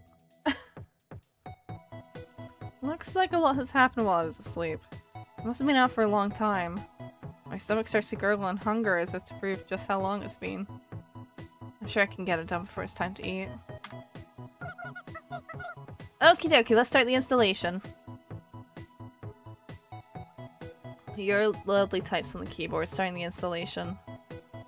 I look at the back of the cleaning robot. It's connected to the computer with a thick cable that looks like a water pipe.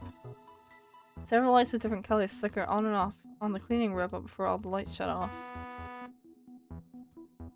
It's that same beep I heard earlier. Beep. Beep, beep, beep, beep. Now that's a new one. This time, unless add a bunch of short, rapid beepy beeps. It's a little annoying. But despite all the noise, her head's still asleep. Looks like everything's going just peachy. See? You can trust me. After you says that, the beeping changes to a more musical pattern. And then suddenly...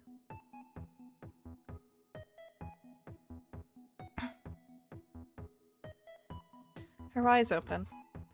She looks somehow gentle, just like in the movie, but not passive. Her eyes are brimming with confidence. Even someone with hazy memory like me can tell that her image is a perfect reproduction. She has the youthful looks only available to women on the cusp of adulthood. She also has a certain sort of refined dignity that makes you want to protect her. Anyone who sees her would have the word fascinating burned into their minds, regardless of the details of what exactly they find fascinating about her. She's so fascinating, it's almost destructive. As a result, the state of her body below the neck is such a pity. Suddenly she loses her complexion and nearly tears her own head off. Looks like she's finally realized what's happened to her. She's been fused to a vacuum cleaner. Congratulations! Yuri speaks from behind her. Her neck turns at an inhuman angle and speed to look at Yoru. I don't think she likes this. She lets out the lowest, heaviest beep yet. She then tackles Yoru with a force that no cleaning robot should ever need. Ah! Here's the finished product. Witness her final form. Okay. As Yoru lies sprawled out helplessly on the floor, the robot relentlessly pinches her face with an arm extending out of the chassis. The beautiful girl-faced robot lets out a flurry of wild beeps as she proceeds to physically punish Yoru. This is getting brutal. So she can't talk, huh? She's not built to. Her voice synthesizer module is in her chest, I believe. Oh, I see. Hey, stop talking and help me! Ow, ow, ow! Well, you just reap what you sowed. I mean, I get how she feels, but let's leave it at that for now. I nervously approach her. Can you blame me? I've never dealt with a murderous woman-headed vacuum cleaner before, and touch her body. It's cold and metallic. Hard to believe her soul is in something this inorganic. I mean, she wants to go to Elixir, right? We need to plan out how we're going to do that. I said change the topic, so let's out a few intermittent beeps that sound somehow disappointed. Yuri. You want me to translate? Sure. If you didn't stick the hat on, I could have at least strategically disguised myself as a cleaning robot, you know? Think, you idiot, think! Ow! I tried to soothe the woman-headed vacuum cleaner as I asked a quite logical question. Why did you do that anyway? I can't see how it was necessary. That's exactly why I did it. Try straining your side a little bit. See what pops out. Your arm pinching yours stops moving. Yeah, puts on an expression of sudden realization and...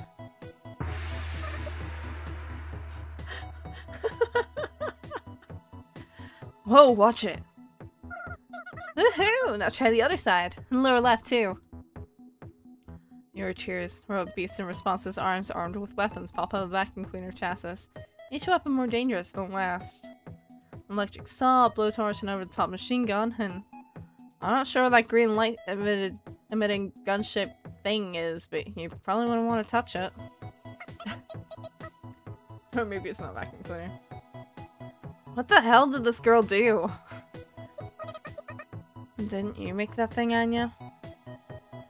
Yeah, I did install the self-defense weapons, but the processor's throughput meant only one weapon could be used at a time. Plus, it only worked in low precision mode. That's why I give it a flamethrower, since those don't exactly need precision, Anya adds in a whisper. I figured it'd be good enough for self-defense. I mean, its main function is cleaning after all. The situation has clearly changed. Anya lets out a gasp. When I ask what's wrong, she smiles and speaks unusually quickly as if she had been waiting for me to ask. She turned her into a Mega Woman? Mega cleaning robot, I think. With a woman's head.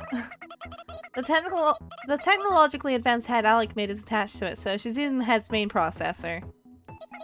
It's an insanely high-powered monster-class processor necessary to reproduce the vast number of functions of the human body. A freaking course that can control the weapons with ultra high precision. The robot must have heard she lets out a high-pitched beep. And then a gunshot. A certain figurine placed on Alexia's work desk has blown away. Oh. Now she can use her installed weapons with 100% efficiency. No, considering her capability to autonomously strategize, she can use them to 9,999% efficiency. The beeping overlaps with Anya's excited voice. The robot's laughing. I could tell that much by her facial expression. After looking at her face, I could only hear the inorganic beeping as laughter. Well, that's pretty much it. You're welcome. Now if you'll excuse me. What? Well, that goes to show just how precise those weapons are. The robot hovers somewhat gracefully out of the room, apparently satisfied and exacting revenge for being made into an uncanny woman-headed vacuum cleaner. Where is she going? I guess it should be obvious. I call it the cleaning robot's back, or is it called the stern? I feel like I have to. She stops hovering, then she beeps. That probably means what? I'm glad to meet you. Good luck. I didn't think of anything to say, so I ended up working out some polite but awkward platitudes. I wonder what's getting into me. After a few seconds, she lets out a staggered 3 or 4 beeps. Without waiting for my response, she starts moving again. I guess she didn't want to talk anymore. What did she say? When I ask her for a translation, Yura lets out an exhausted sigh. Something like, you're a good kid, dumb but good. Oh, and... I'll talk with you again if I feel like it. So that's what she's like, huh? That's what she's like. She's kind of rude, huh? It's like she's on a high horse. A high hovering horse. A high cleaning robot, I guess. But even so, it just goes to show you that she's got an individual personality, at least. And I think that's important to note. Okay, so do we follow her? I just speaks up as I'm thinking to myself. Yeah, that seems like the proper thing to do. Well, after we wake up this girl, that is. Oh. Anya says that with a bit of a chuckle. I look at the floor to find Yuri sleeping on the floor that, until just recently, had a robot to clean up after it. She must be deathly tired. She did look sleepy now that I think about it. Maybe we should wait a bit first. Sorry, but I'm not as gentle with Yuri as you are, Anya.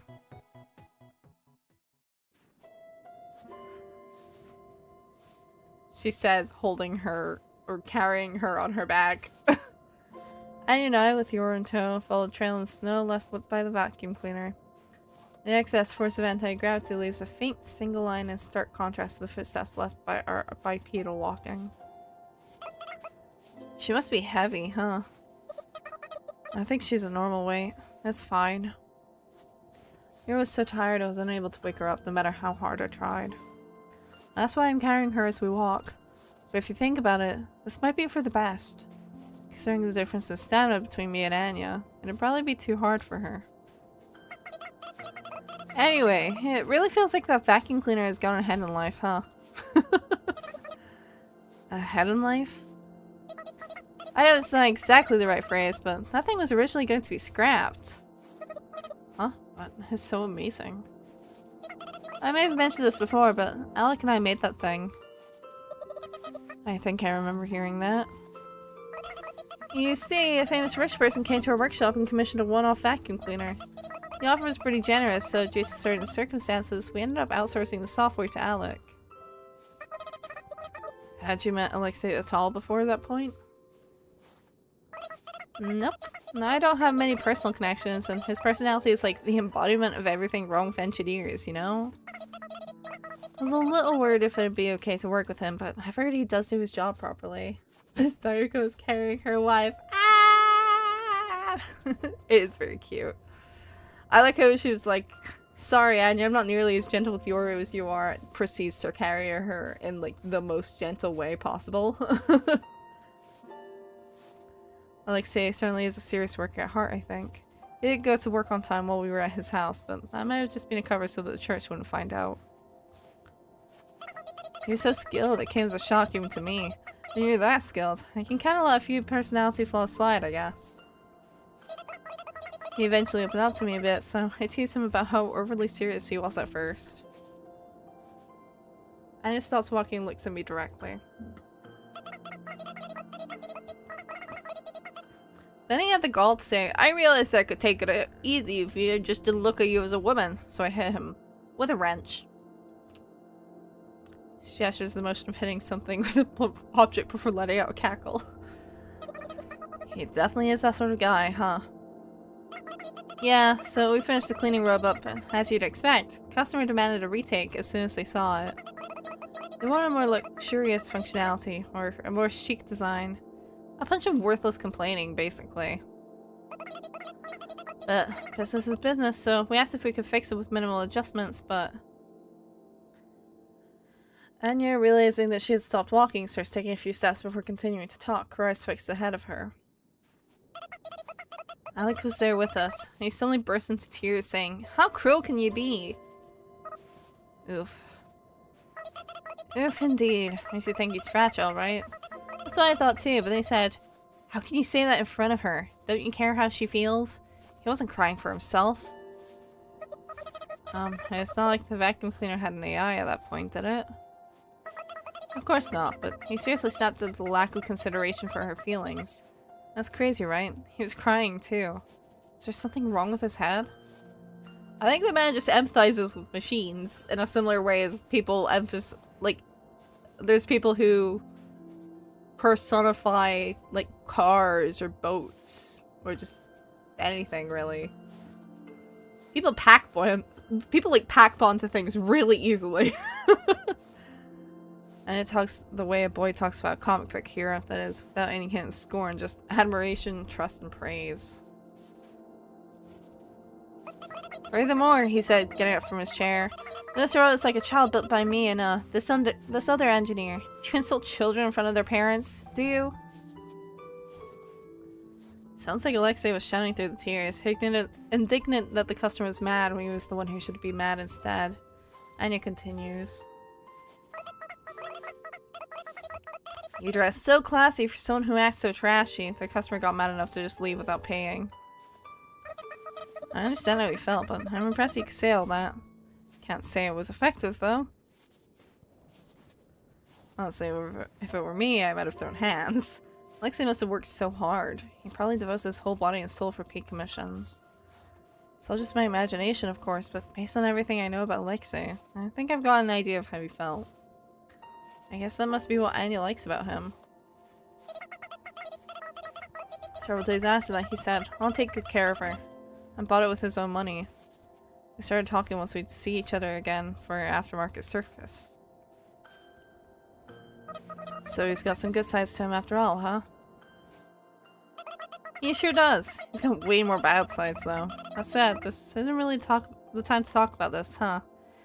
Anyway, please save our child, if you can. Of course. Huh?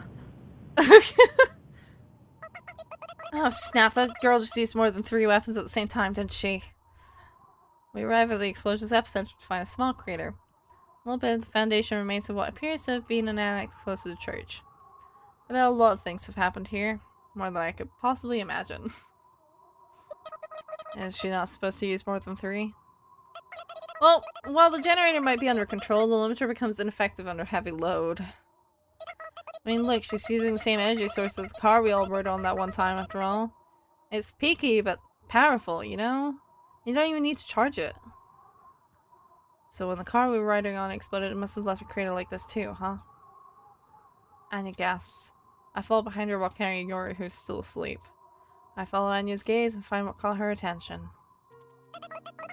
Alec, your legs! Your ass! The vacuum cleaner is having a havoc. It's causing a lot of havoc, certainly. Whoa, Anya? Alexei has lost almost his entire lower body. He probably doesn't have long, but he's so excited when he sees us, it seems like he doesn't even care about death. She came here. I met her. She tried to save me, but then she overheated. Alec, don't talk. You'll lose blood. His eyes sparkling, Alexei continues, ignoring even Anya's plea for him to stop. He's gonna die anyway. The way she fought was so beautiful. It's a pity you couldn't see. It would have been worth recording. It's such a shame I can't sell it on disc. By the time the Inquisitors fired their first shot, she'd already swept up 2 of them. It was amazing. Battle heroines are so cool. I can't help but wonder. She was his creation, right? Didn't he go say anything about how she'd suddenly been installed on a vacuum cleaner? I can't speak for him, but I can imagine him not caring in the slightest if her body is organic or not. The truth of the matter is that his creation came to save him without any regard for herself. In Alexei's eyes, what matters isn't if your body is human-shaped or vacuum cleaner-shaped, rather what you do with that body. Maybe. After all, Alexei's area of expertise is software, what's inside rather than hardware, what's outside. That said, what I think is the most Alexei part of this whole situation is how he's prioritizing praising her efforts rather than mourning her loss. Have you ladies ever seen a battle robot heroine in action? Of course not, suckers! Alec, sheesh, you're always a handful, huh? All the excitement surely must have shown his remaining time, but for some reason, I find it a charming sight to see Anya fussing over Alexei and holding the upper half of his body as he coughs up blood. I'm scared. Scared? What could possibly scare someone like you, Alec? I'm scared of death. It's hard to make out the words Alexei squeezes out. On closer inspection, his already pale face is getting even paler. At this point, he's almost like a corpse that forgot he was dead. Don't worry, he'll come back soon. You don't know that. What if I'm the only one who doesn't revive? That's so... Look, you'll be fine. I died myself a while back, but I'm back, see? I'm scared. Please give me some comfort. And this is getting kind of awkward. I really don't like the way he said that. I'm also starting to get tired of carrying Yoru.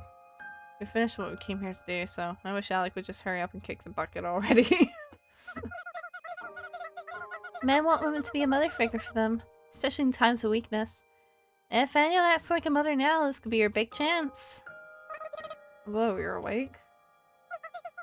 Your back is just so comfortable, Sayako. Yuri clings tightly to my back as she says that. I decide to leave Alexei alone until he dies, so I watch and pray that Anya can be a proper mother figure or whatever. You can't just sit on the sidelines, Sayako. Knowing Anya, she needs your advice. Anya, be a good mother. Be open-minded.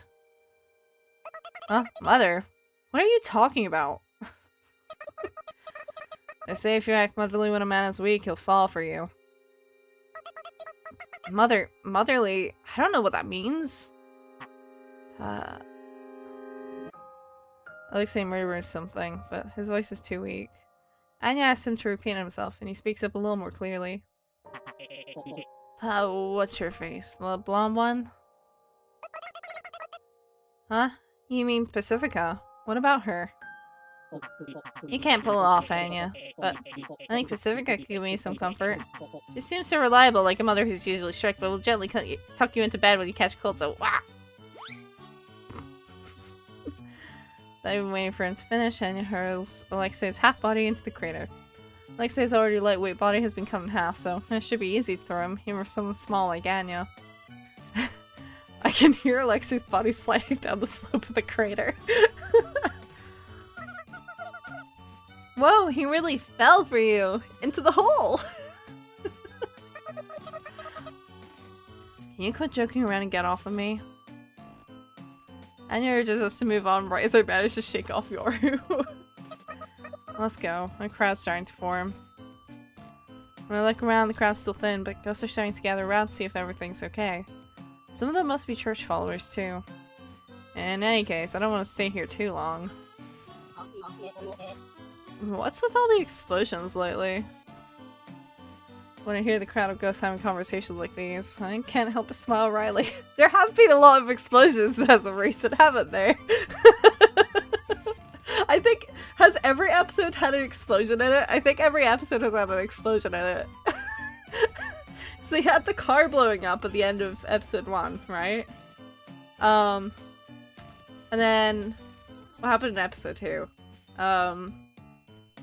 Oh, we were, trying to find work, I think? What were we doing in episode 2? Or was that episode 3? Oh, I don't know. I think... I think every episode has had an explosion in it, though. Oh no, episode 2 we saved Yura, didn't we? Episode 1... Was there an explosion in episode 1? There probably was. Yeah, the car exploded in episode 2. Because that's when we saved Yura. That's what episode 2 was. Were there any explosions in episode 1? Episode 3, I think Anya set off a bomb or something. She blew something up. And then episode 4, we fired a bazooka twice, technically. I think we've had an episode, every episode has had an explosion, except maybe episode 1. I don't really remember. They've got a point. Are we going to call Pacifica? Do you want to call her? And his threatening response lacks her usual blend of friendliness to charm as she glares at Yuri with the sharpness of a knife. The shock causes Yuri to take a step back and mumble, which is quite a precious sight for me to see. Wait, no, I shouldn't just watch. Sorry, Anya. I'll be sure to kill Yuri for you later. She'll get her just desserts. I'm so sorry about that. I consider prostrating myself before Anya's facial expression suddenly slackens. Oh, I was just joking. Don't worry about it. I just feel like I've just been in a traffic accident. You two feel the same way, don't you? Yuri says, oh, okay, and starts giggling again, so I slap her ass before we follow after Anya, who's already starting to walk off. There's so much ass slapping in this episode!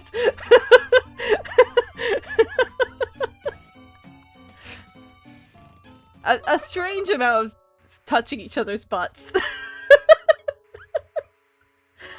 Pacifica's not the motherly type. I think him just like to delude themselves into having the wrong impression of her. He doesn't have a discerning eye, huh? There's a reason why he's not popular. Thus closes the curtain on our mission to get technical help for crossing the snow desert. Whether it ended in success or failure, we can't tell. It's not our call to make, after all. The decision lies with...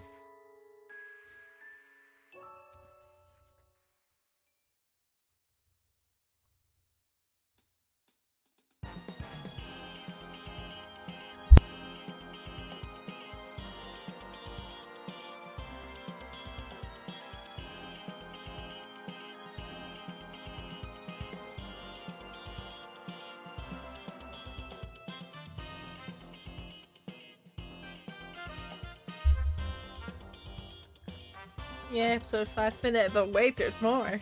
There's always more.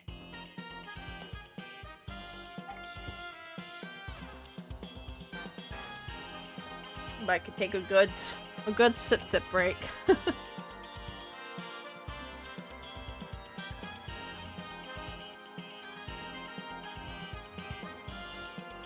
And finish off my tea, maybe.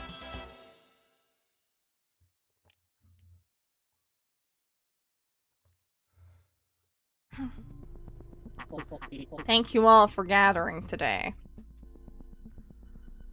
Alexei's house looks like a mess. Probably because the automatic cleaning robot's gone. The workshop's even more of a mess than when we first came here. We sit on random boxes and large cans and such as we talk with Alexei. We gathered at Alexei's house a few days after his bisection. I glanced at Pacifica's face. She hadn't had much to do with this whole mission, so... Why didn't you call me? I would have been at work in a heartbeat to come help you. She's been this huffing mad ever since we gathered, and it's been making me feel a bit uneasy. You ladies helped me. Now it's my turn to help you. Thank you, Alec. Don't mention it. I'm only doing what's expected of me. I steal another glance at Pacifica's face. To be honest, when Anya contacted us, she already told us that Alec was going to help, so... This meeting is kind of like watching a movie after hearing spoilers. That's what it feels like, anyway. So I'm way more interested in seeing how Pacifica feels. I can't help but wonder what her take on the matter is. So, do you have a plan? Let's hear it. As Anya urges Alexei, it makes me feel like she truly is the moderator of this meeting. Despite all of the dumb things that have happened lately, she still does her best to give both us and Alexei proper care and respect. It's touching. Oh, right. I do have a plan. Want to hear it? I want to hear it! Your answers loudly. She initially seemed to have her doubts about Alexei, but I don't like that way anymore. She looks like the usual sociable Yoru. I've had a complicated conversation with Yoru ever since the night we went to dispose of Clara's dead body. I wonder if that has anything to do with them. As I space out, Alexei clears his throat to start speaking. I concentrate my scattered focus into one point, listen closely to what Alexei has to say. First of all, from what I hear from Anya, there's a huge oversight in your lady's plan. The part where you're going somewhere without knowing where. That's no good. You're basically lowering your own chances of success. We don't know where we're going, so what do you expect us to do? We don't have a map or a GPS, so we figured our only option was to go aimlessly. Pacifica answers with the tone of someone asked to add two-digit numbers. Yes, this is it. The reassuring feeling that Pacifica gives off. Just being in her presence makes me feel twice as powerful. Oh, really? Alexei grins, sticks out his index finger, and points up. We all look at the ceiling, and it's high up and has fancy lights, which makes us think, wow, this really is a nice house. But that's it. I don't get what we're supposed to be looking at. My thinking is that before you look outwards, you should look upwards. Pacifica gasps. I still don't get it. Maybe not concentrating hard enough. Or are we doing star navigation? We'll launch a rocket! Oh, that's stupider. It's true that we have no maps or satellites to rely on in this town. Radio waves are also a non-starter. In that case, we just have to make maps of our own. We launch a rocket and get a bird's eye view. Once we know the surrounding terrain and distances, that's when we can finally stand at the starting line. Wow. I'm easily impressed, but I really do think it's impressive. He's got a point. We may have been a little too haphazard with our approach. Alexei's brain quickly noticed our plan's weak spot that was in our blind spot and gave a suggestion to rectify it. This might actually work. I'm honestly excited. So that's what you were thinking, huh? Zigo speaks without any change in her tone at all. Alexei must have been expecting some sort of reaction too, as he just mumbles, yeah, in response. Meanwhile, hearing Pacifica's voice sends my inner monologue into overdrive. Building a rocket would be difficult, wouldn't it? But then again, they did manage to build a rocket. A robot, kinda. It's a good plan, I'd say. The air tension instantly dissipates, and I realize that I've forgotten to breathe. Looks like Anya's the same way, as I can see her shoulders move as she takes a deep breath. There's no way a plan could fail if Alexei's thought it up and Pacifica's given her approval. At least that's what I think. I'm sure Anya approves of the plan too. That just leaves one person. Hey, wasn't that Lake Psycho? It's the rocket we're talking about. Rockets are cool. And they are, as long as they don't explode, that is. Well, you know what they say? Toast lands better side down, so you gotta make sure the toast doesn't fall. I just did that this morning. Oh yeah, that was a huge explosion, huh? Hey, stop jinxing it. We're all unanimously in favor of Alexei's plan, but he says we need to regroup at a later date after he works out the finer details. We have no real reason to refuse, so we accept his proposal. He then pretty much kicks us out, but I don't feel bad at all. As for why... There's a cafe we like to go to, so let's hold our next meeting over there. I've never been to a cafe before. Just come with us and check it out. We need to learn more about each other. Okay, I suppose you're right. It's probably because I get to hear that conversation as we leave the house, since I'm at the back of the line.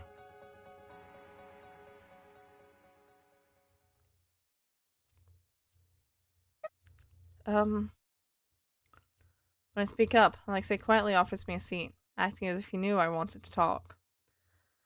I tell him that I wanted to keep it short since Pacifica and the others are waiting for me outside. In response, he asks me what's wrong. Are you sure about this?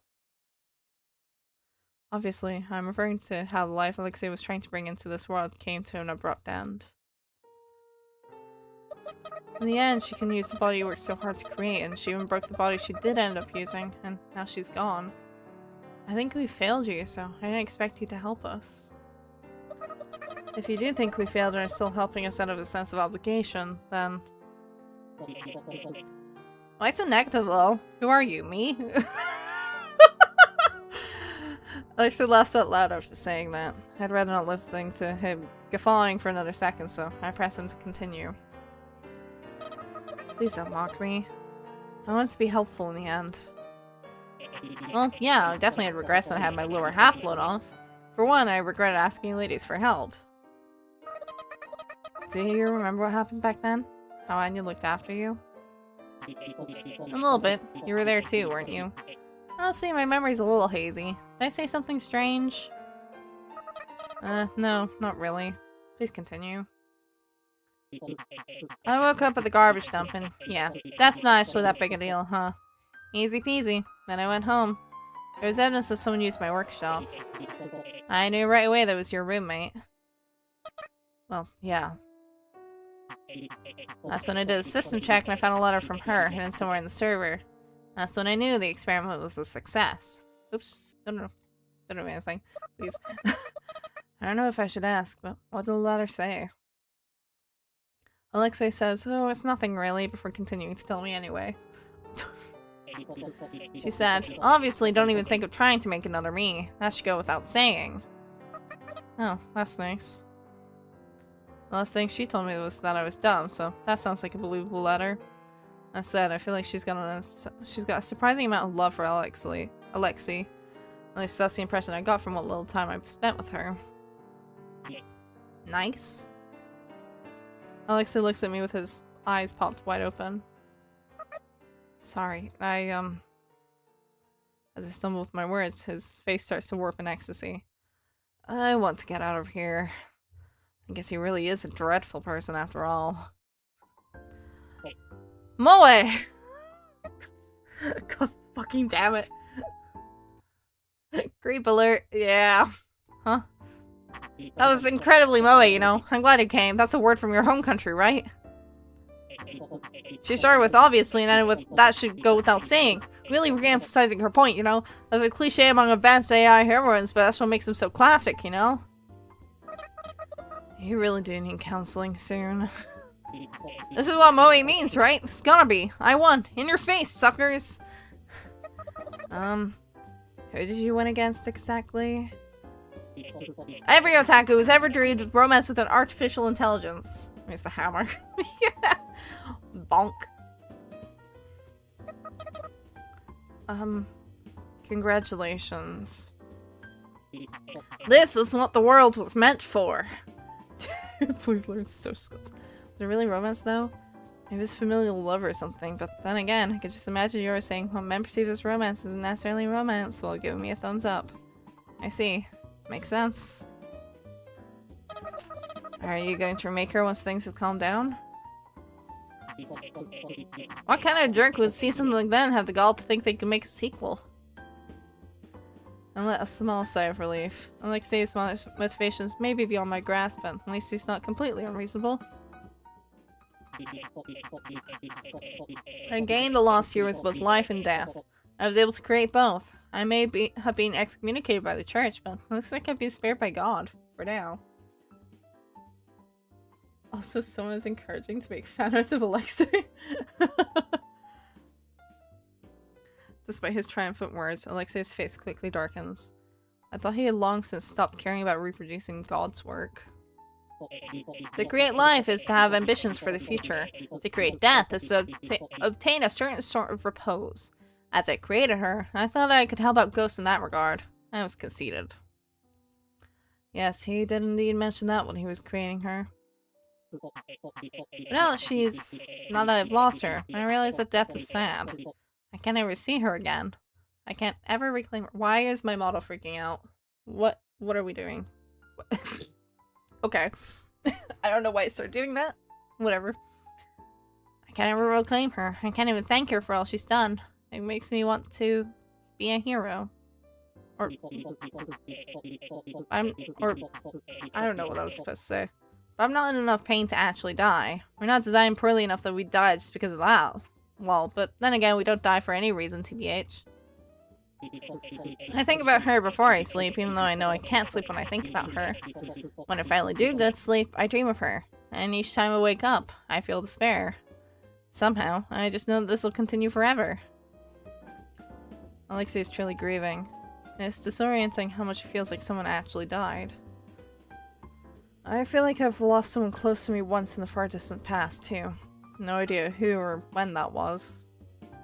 I just get the feeling. I can't figure it out. But Alexei turns around and sits at his desk, but he doesn't touch his keyboard or mouse. His chair creaks, and then he cries. Despite getting beaten into that literally and emotionally, I'm glad I got to meet her. I feel that something like this has happened before.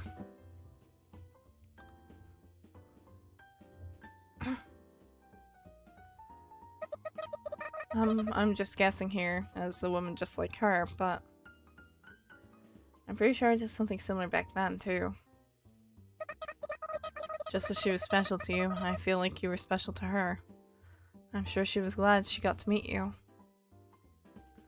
Or maybe I wanted to, but couldn't. Honestly, I wanted to talk with her again, too. When she felt like it, that is. I don't think that there's any need for me to say that, though, so I'll leave it as a mental note. I should get going already. I head back to my friends with the sound of Alexei's sobs at my back. Once I get to the entrance. Psycho, you really are such a good girl. Huh? Eh?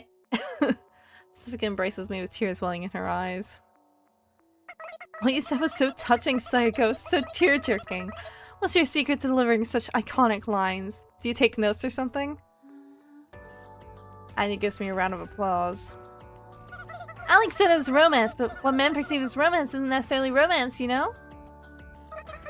You've already said that. Huh? This conversation is getting out of hand, so I slip out of Pacifica's arms, kick open the front door, and rush outside. Okay, let's go home already. The usual gang. Take off with the gang. Everyone turns around and starts running their mouths as they run after me.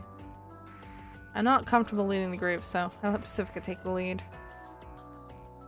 I stop in my tracks, close my eyes, and take a deep breath. The pitch-black world spreading out behind my eyelids reminds me of the specter of death looming around Alexei's house. I feel that what Alexei experienced was only one side of death. In death, there's those who are dearly departed, and those who the departed hold dear. Alexei is the latter. In fact, as long as he is a ghost, he can never truly become the former. The same goes for me. I think about the other side of death, the side I can never reach, but what if I could? I could have been shot to death when I went to go save Yoru, blown to bits in the car explosion when we tried to leave town, or impaled through the head by Wrench's spider. Any one of those things would have been the end for me. I wouldn't have been able to save anyone, but I wouldn't have to suffer anymore. Nothing could threaten me anymore. I could feel the darkness behind my eyelids sink into my heart. I've been caught in the allure of death and cannot escape its grasp. Death is all too peaceful. As someone who cannot die, the allure of death is spine-chilling. Could it be that I want... Sayako! A bundle of voice slams into me, almost causing me to tumble over. Whoa, I stumble back a few steps. I open my eyes to find Yoru. What's wrong, Sayako? Let's go home. Saying that, she holds my hand. It's not warm at all. Her hand is as cold as mine, and it's cold outside after all. A few meters behind Yoru stand Pacifica and Anya, my precious, precious friends, smiling at me. I smile back. I'm a little sleeping hungry. We laugh. Yoru pulls me by the hand as we leap into the laughter. Death is an attractive concept to me. The peacefulness of death grabs my attention and won't let go. But I don't think I'm in any rush to die. I mean, just look at everything I have to cherish. And that's just naturally how I feel. That's how I feel despite everything that I am. I really do feel that way. I'm happy that I can feel that way. I wish that I could feel this way forever. I wish. That's not my dream. In my dreams, I can get out. In my dreams, I can fit in.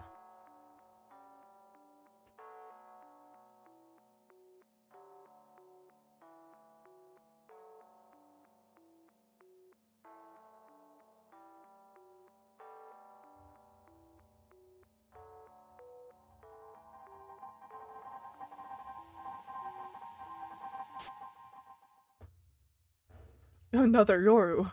2 Yoru. Yoru 2, even. And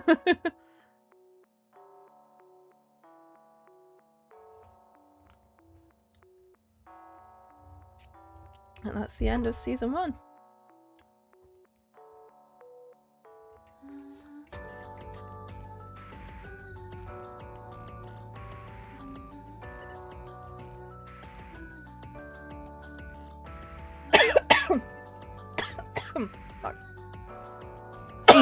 There's the obligatory choke.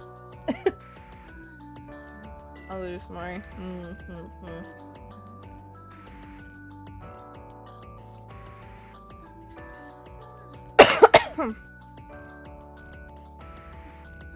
story continues. Will Sayako and Yuri confess to each other? Find out in season 2. Which is coming out at some point. Eventually.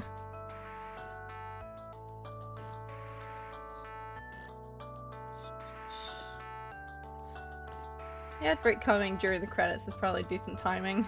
I don't know how long the credits are, but well, hey.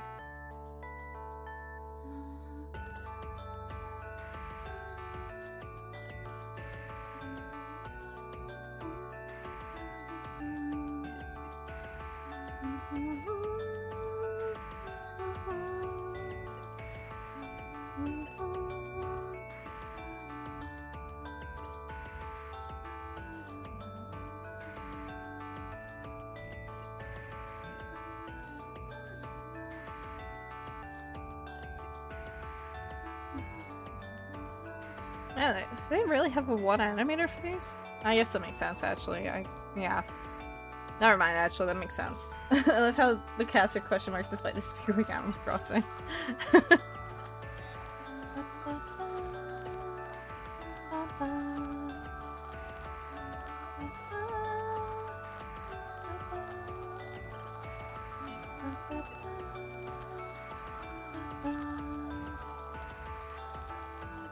I mean, considering the rest of, like, how this is formatted, they probably would at some point if they could.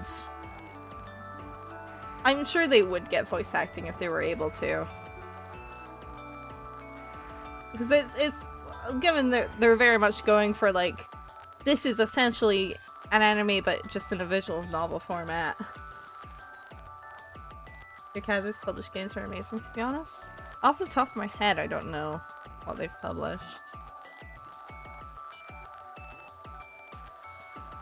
Original version crowdfunding supporters.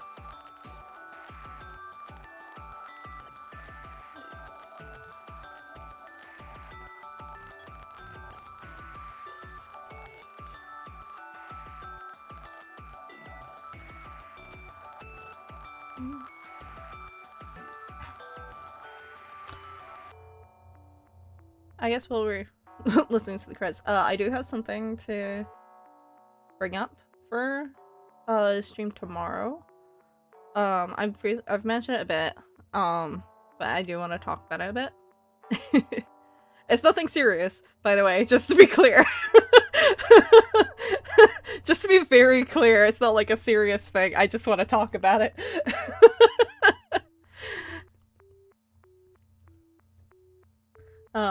Because it's a bit different from what I typically do. So, yeah. That's the game. Aside from, like, this bit. It's been a long journey. But who would have thought I'd get this far? The train started to land far, far away, heading even further. But all journeys must come to an end. I sit by myself in a small seat and clutch my fist. I'll see you soon. Inside the train, the clattering of the railroad ties gets suddenly drowned out by an announcement. The announcement. The train will soon arrive at the next station, the terminal. I make sure I've got my single travel bag as I look out the window. The setting sun seems to weigh down the horizon as I spot a long, sprawling fence that almost looks like a solid wall.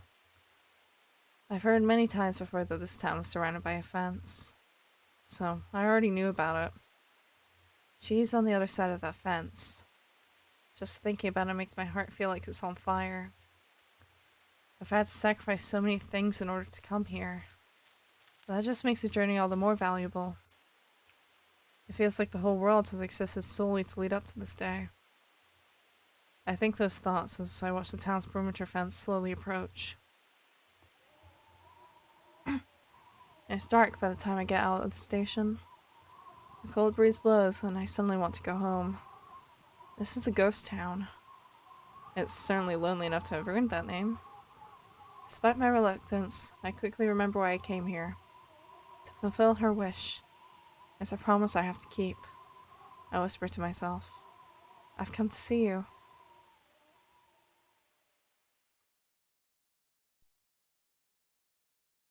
The day I looked at her, then saw her. End. And that's that.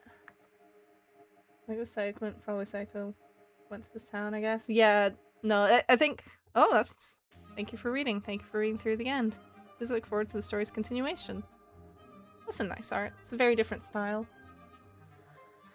But yeah, that's Ghostpia for now. I do have some thoughts. I started from a freeware visual novel to a full-fledged VN. They started this VN in 2014. I think he mentioned.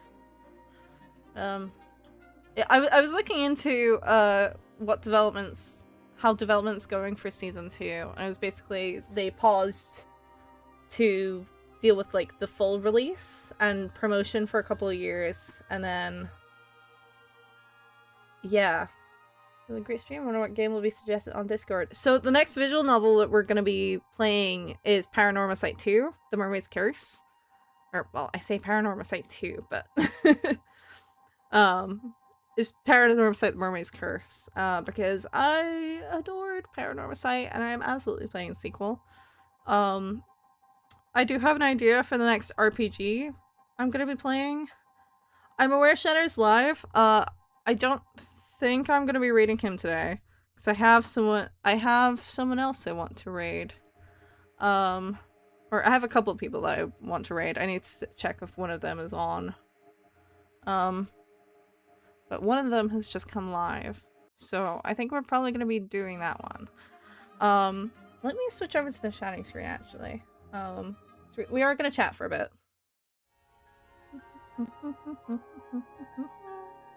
There you go. Okay, so yeah, the next visual novel we're gonna be playing is Paranormal Sight. I don't know if I'm gonna start that next week necessarily though, because I have con prep to do. Go for Shadow's Lives now. See you in the next stream. See you later. Yeah. So I have con prep to do next week. I'm also doing debut prep. I kind of want to start Paranormal Sight, The Mermaid's Curse after debut, but I don't have a set date yet still, because I'm still working on things. So I don't want to set things in stone. I'm wanting to set a date by the end of next week though. But yeah, I'm also doing con prep and still moving, so I also need to still do the grinding to finish Lost Dimension. Yay. Because I really have not had time for that. Holy fuck, I have not had time. God, there's so much going on. Yeah. As for tomorrow, let me real quick. YouTube viewers might have noticed a little something waiting room that went up right before. Let me where is it? There it is. Wow! Look at that. Let me make that a bit smaller. Wowee! I don't have it up on the, what are we- no, that's not what I wanted to do. Fuck. Wait. No. Shit, where's my chatting screen? Go over here. God fucking damn it. There we go. Okay. It's being very weird about it. But, make it up for you guys too, because otherwise, what's the point?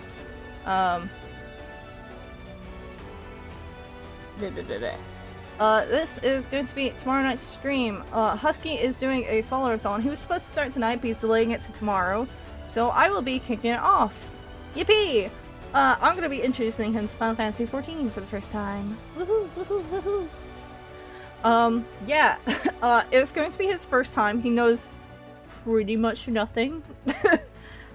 I've told him like a little teensy bit, but like, it's not any measurable amount of information. It's giving him an addiction, you monster. It's fine. It's fine. He does it to himself. I'm gonna be so for real. But yeah, so he's completely new to A Realm Reborn.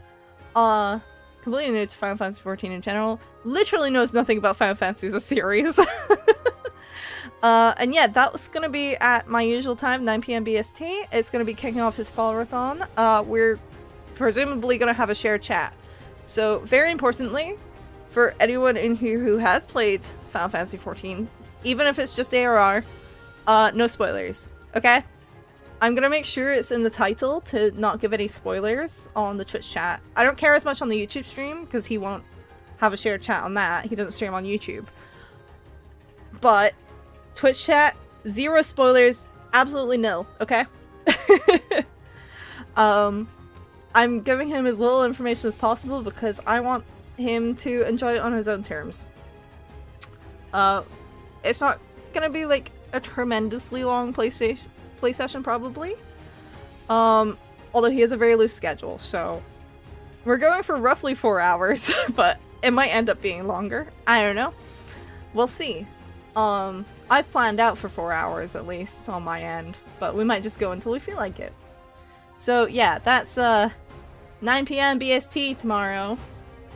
And obviously after I end my stream, I'll be raiding into him, because yeah, what I see he's doing a follow-a-thon. He is doing an extended, I think it's 24 hours to 72 hours.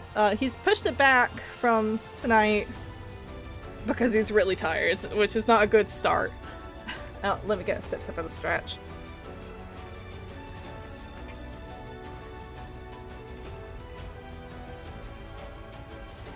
There we go. And a stretch. So, yeah. Okay. That's that, pretty much. Obviously I'll make a proper announcement in the Discord. I'll make an announcement when we're live, etc, etc. We might be a bit funky on setup, depending on how things go. Because it's kind of always like that for me with collabs. So, it might not be exactly 9 PM. I'm hoping we will, but it might be a longer wait screen, etc, etc, if we have to work out any kinks. Hopefully everything should be set up correctly before that. Question mark? Aside from that, is there anything else I need to talk about? Kind of, but also not. Yeah, debut's coming. I'm working on it.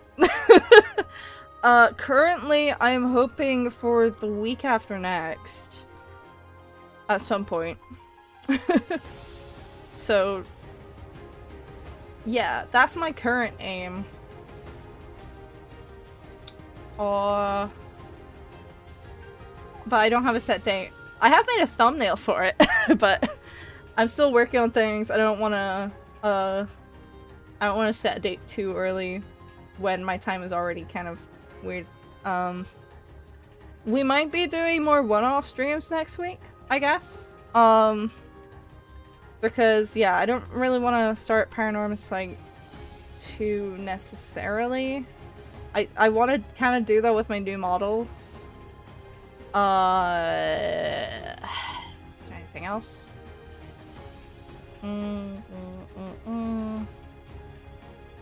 Thinking. Brain hurt. I guess that aside, yeah, it might be more one-off games. I'm gonna see if I can get to grinding on Lost Dimension. So hopefully we can finally actually for real finish it next week. That's the hope. So I've got something to work towards on that, but we'll see. And then, well, Wind Waker should be as normal. That'll probably be on Tuesday. I think we're getting kind of back more into a normal schedule-ish? Question mark.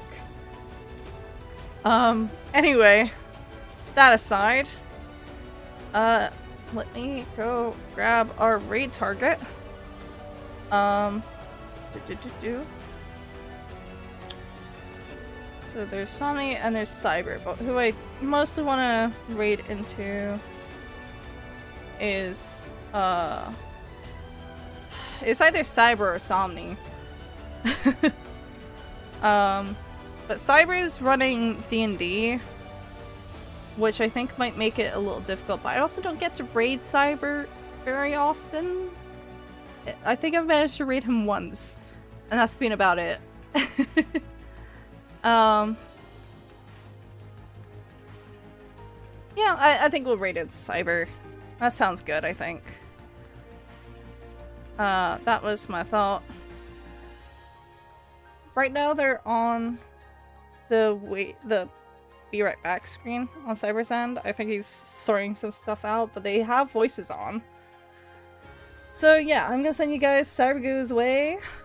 Be nice. They are playing D&D, so might not be the most conversational with chat, but give them some support. Yeah.